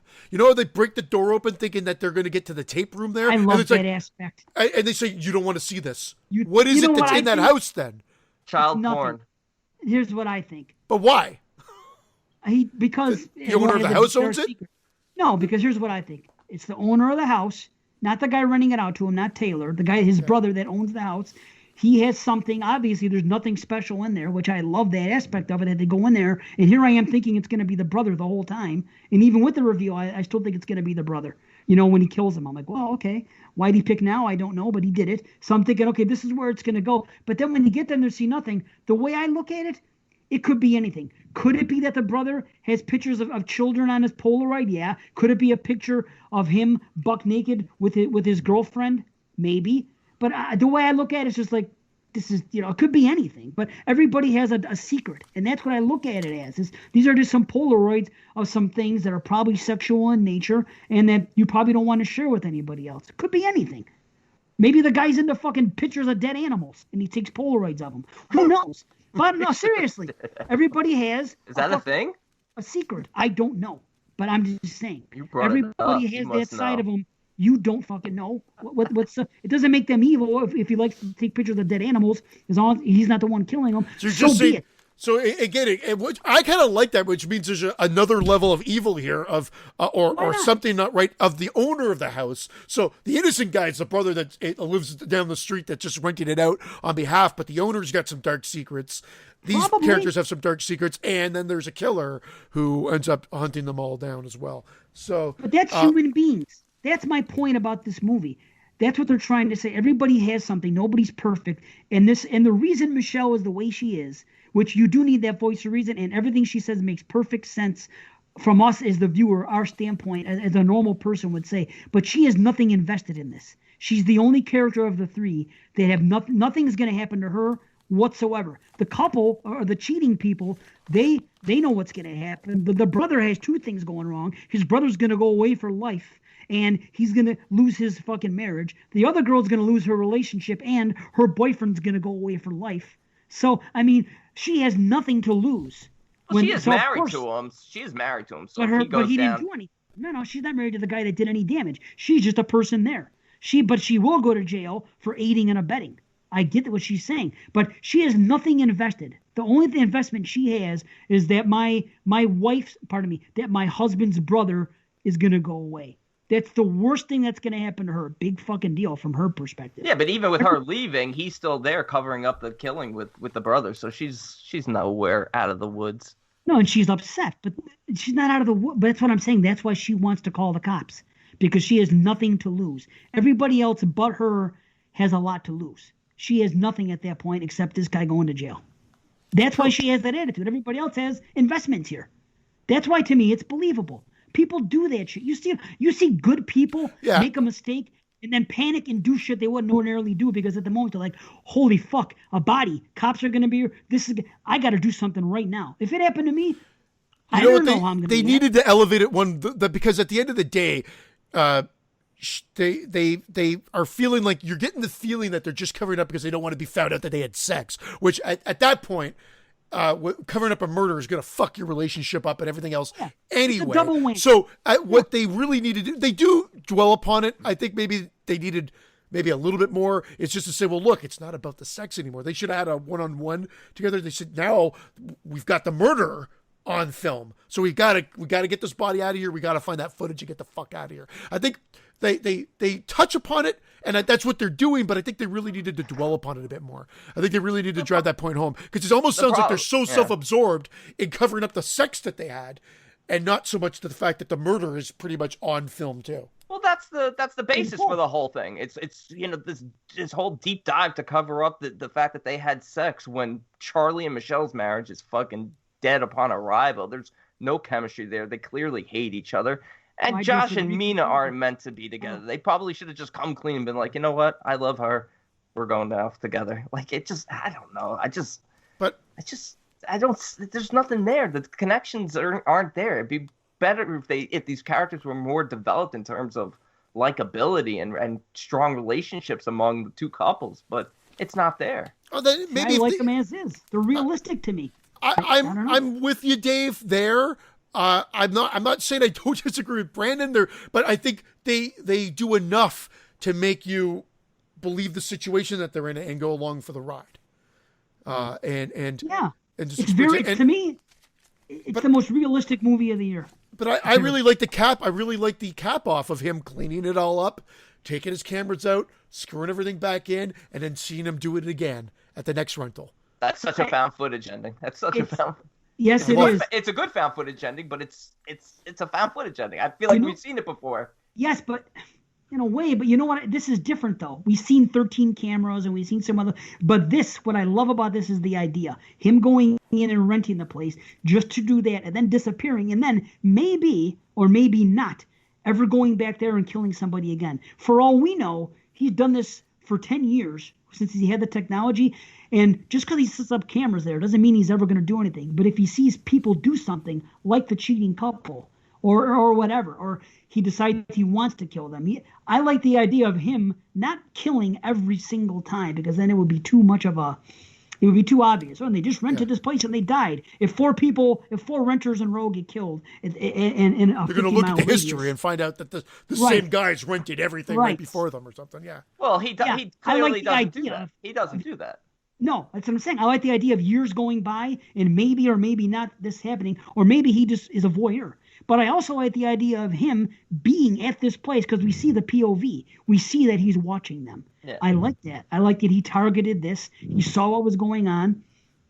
Who knows? He's a killer. He's a killer, but he goes from location to location. That's why the end shot shows him looking at like 3 or 4 different couples renting that new place. And he chooses one of them, and that's the last shot when he comes out of the bedroom and charges at the bed, which is, I like the charging scenes. He does that to Michelle at the car, and he does it to this person in bed. It's the last shot, and I like that music that plays over. Do you think that was Dave Franco? But man, when he's standing in the silhouette, I think it's Dave Franco. I think it was Jess Franco. I want to fucking choke you to death. I think it was Franco with a Nero. smile on my face. James. It may have been James. It might have been his brother saying, "Hey, fuck it, I'll do a cameo." But I think it seems like it's Dave's silhouette. I think it was Al Frankel. Shut the fuck up. Holy cow. But I like Taylor too when he comes in and the way he acts and how he's totally taken by surprise and Mina thinks that he's bullshitting her. He's like, the toilet, this and that. I know it's a problem, this and that. And then when she comes at him a certain way, the acting is so. it's good acting all around. The way they're presented in these characters, and even the way they act when they're tripping on Molly is very fucking true to how it is. All that, even when she's messing around Michelle and she's joking around, she's like, "Full disclosure, I'm on drugs and I'm doing this." That was Carlotta funny. Soprano? I thought that was funny. Looks like Junior. Yeah, she says that, and then when she's joking around when he's in the tub, and the way she reacts Looks that like night, Ju- how looks she like your laughs. dick? Oh, That's the Six Flags guy. That's the It killer. looks like in, Junior. He That's the says. killer in the. It looks like Junior Soprano, but that's what the killer looks like. That's him. That's the Six Flags guy. I expected him to start dancing at the end after he killed everyone. nice. Far from my least favorite film of the year. Of course, I've seen a million of them, but just sort of like a middle of the pack film for me. Just doesn't work. Man, I can really dive into the way they talk to each other and why things are said when they're said and why I like it that way. Like even when they show up to fix the tub and the lines that the way they talk to each other, everything. I don't know. It's just a very realistic movie to me. Like I don't know. Yeah, that might be so. It might be very realistic, but there's nothing enjoyable in watching 4 unlikable realistic characters or 5 unlikable realistic characters. None of them are unlikable to me. I guess that's the difference. With the exception of Michelle, for me, I did like her, but even her, even everyone, just everyone's so uptight. There's no sense of joy or likability to them, and I'm just like, I'm not that I'm checked out. I mean, it's a quick moving film. I'm just sort of like, I'm indifferent. I don't care. It doesn't like this is the type of film where if you're really engaged, this probably bothers you. Then the ending, it's probably like really disturbing to you, right? I'm with Dave. Like, I mean, but I thought it was disturbing to you. You're yeah. disturbed by it. Like it's realistic. It's what I think would happen. And me, more than cinematic. me, I'm not disturbed at all. You know why? Because I don't care that they're dead because they sucked to me. See, I do care that they're dead because to me it was the opposite. Because to me they're more like real people than 90% of the movies that I watch. To me, that's how people are. And up until the time when they cheat, to me, there's nothing wrong with them. The worst thing is the kid brings the dog, but that makes sense knowing his character. Seriously, that's the worst thing anybody does is that he's bringing a dog to a place. But I understand why. I like to get into other people's shoes and try to figure out why they act the way they're acting and what's He's got going a dead animal fetish. These are too fetish. big. How many fetishes do you have? Do you like to put on other people's shoes and watch dead animals? Yeah. shoes. These shoes are size 10. I can't fit them. His shoes fell off. I don't even know why we're talking about shoes. Shit. You just just said said- you like to get into other people's shoes. Oh. Awesome. I don't know why we're talking about other people's shoes. I don't know why we're talking about shoes after I just talked about shoes. 1 second after he talked about. That's funny. Wow. Yeah. Well, we got to be out anyway, so I guess we got to give our head ratings because it's new. So Oh, we're doing that. I stand against it. I'm giving a number. I can't say that. You can give a number if you wanted to. No, I don't give a fuck. I guess it's a high half head. Half, okay. That means it's an 8.25. Basically, yeah. That Quarter means guy. it's making his list. That means I gotta fucking hear about it at the end of the year. Great. For me, it's I don't even know where this falls. I guess it's a mild rumble. It's like a. This it's is a why 6 we're out not of allowed 10. to do head ratings. It's a because you 6 guys out of have 10 for me. Yeah. It's not making my year end. It's a well-made film. I like the actors. I just don't feel the chemistry here. Don't really care about them. I feel like the structures feels a little off. Feels like 3 movies in one, and each one has just distorted amounts of time. So it didn't flow for me. Even though it's a quick film. Yeah, it is. It is quick. I like that. I like the Yeah. look of it. I like the thing. I like the story. I like the music at the end that's playing when they're showing the voyeuristic camera stuff. That's cool. Yeah, it's cool. A Definitely. full head is 8.5 and above. In case you listeners are still scratching your fucking heads, wondering what. That's the fuck why we're I talking said it's an 8.25 for you when you said it's a high head. I feel like I could talk another half an hour about different things and. You can talk another half hour. Just Christian and I won't be here. No, I think this Put is other a people's movie shoes we on. really deep dive that you could really talk about things and I don't know, but yeah, I do quite like it. I'll go full head. Great. Now I gotta hear about this and the lodge at the end of the year. I love this guy. Gonna watch it again though. Anything that's in the full head has to be watched again to to really see how you're gonna feel about it at the end of the year. But I feel like a lot of people are loving this movie, and the people who are disliking it compared it to something like Open House, just because Open House has a killer that's, unexplained. But I don't feel like that's a bad thing here, because the one thing this film does is that it doesn't really give you much options. It gives you Taylor, the brother, or an outsider. Unless they pull a twist and the killer's one of the four of them, which it's not because you see the POV, like you said. So you really have three options: Taylor, the unseen brother, or an unseen random. So you have almost a 70% chance that it's an unseen random. See, I was on the ride the whole time it was going to be his brother. I was like, Taylor's too obvious, and I don't think that he's as bad as they made him out to be. In the way he actually wasn't. That's what I'm saying about this movie. It's just, anyway. I didn't think it was any of them because I thought it was going to be a supernatural film going in because I didn't know anything about the movie. And then when they saw people looking, when I saw them like someone looking in the distance when it became POV shots, I just assumed it was the brother renting it out or the owner and the brother was covering him up. That was it. It was going to be supernatural because of the cover art. You thought somebody was going to float up into the sky, didn't you? All I know is I didn't expect it to be. I didn't expect it to be Open Fucking House. Jason Smith, you stupid fuck. That was like on his top 10. I love Jason Smith, and he knows I love him. I love when he watches a movie like 4 seconds after it premieres on Netflix, and he's like, "How come nobody's talking about it? It just dropped 4 seconds ago, you fuck."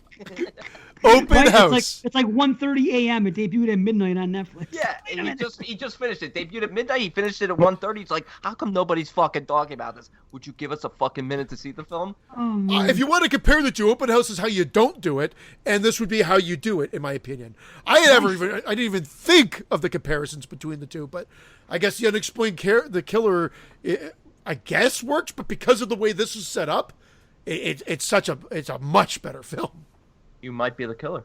You know what I forgot to mention, which was cool, when she finds the video, when he plays the video for her, and she discovers that they're cheating and the way they do it, and then later on, how it happens on Josh's phone, how he's fucking with them. I love that. It's so well done. And then when she runs outside, and he's all concerned about the other shit, and she's like, "Who are you?" And then she drives off. It's so fucking, man. I'll admit that part is cool, because then at the end with the reveal when he's cleaning up, you see not only the scope of it and just how well versed he is with technology. Because cool. They're complaining over one camera in the shower, and then all of a sudden it's revealed to be like voyeur galore, like. Which is our 14th film. Voyeur galore. Pussy Galore's brother. Voyeur galore. That's why I guess that's why I said it, because you were talking about pussy galore. I just think it's so cool how we were steered in one direction, and you think when he opens that door, just like he says, I was expecting to find computers here and this and that and all the surveillance stuff, and there's nothing there. It's like, wow. So is it the brother still? I mean, the fact that there is a secret cabinet that he goes, 666, it's probably going to open. You know what I mean? The fact that that's even there, and we know that something is going on here, you would think that that's going to be a big reveal at the end. And it goes, see, you say that it's been there, done that. To me, everything that I see here has not been there, done that. I've seen everything else go in the obvious direction, where this, I don't know. Anyway, whatever. We got to be out. You know? Yeah. It's definitely, we're checking, it's in my top 10 right now. No secrets. We're only a few shows away from that. So it's in my top 184 right now. It would have to be in my top, well, let's see here. How many? I got a good amount of 9s in here, 8s in here. Either way, don't be surprised that it's in my top 20. You know, that's how this should happen next time I watch it. But anyway, next show, episode 127 will be 3 movies, and I really can't wait to talk about them because I think they're all great. Did we even introduce that this was episode 126? Probably not. I don't know. We did. Either way. We did? Yeah. Okay. If not, we say it now. 126. Next show, 127, Annihilation, Ghost Story, and Session 9. And I am really excited about this show because I think they're all great movies, all in 3 different ways. And yeah, so. I'm not excited.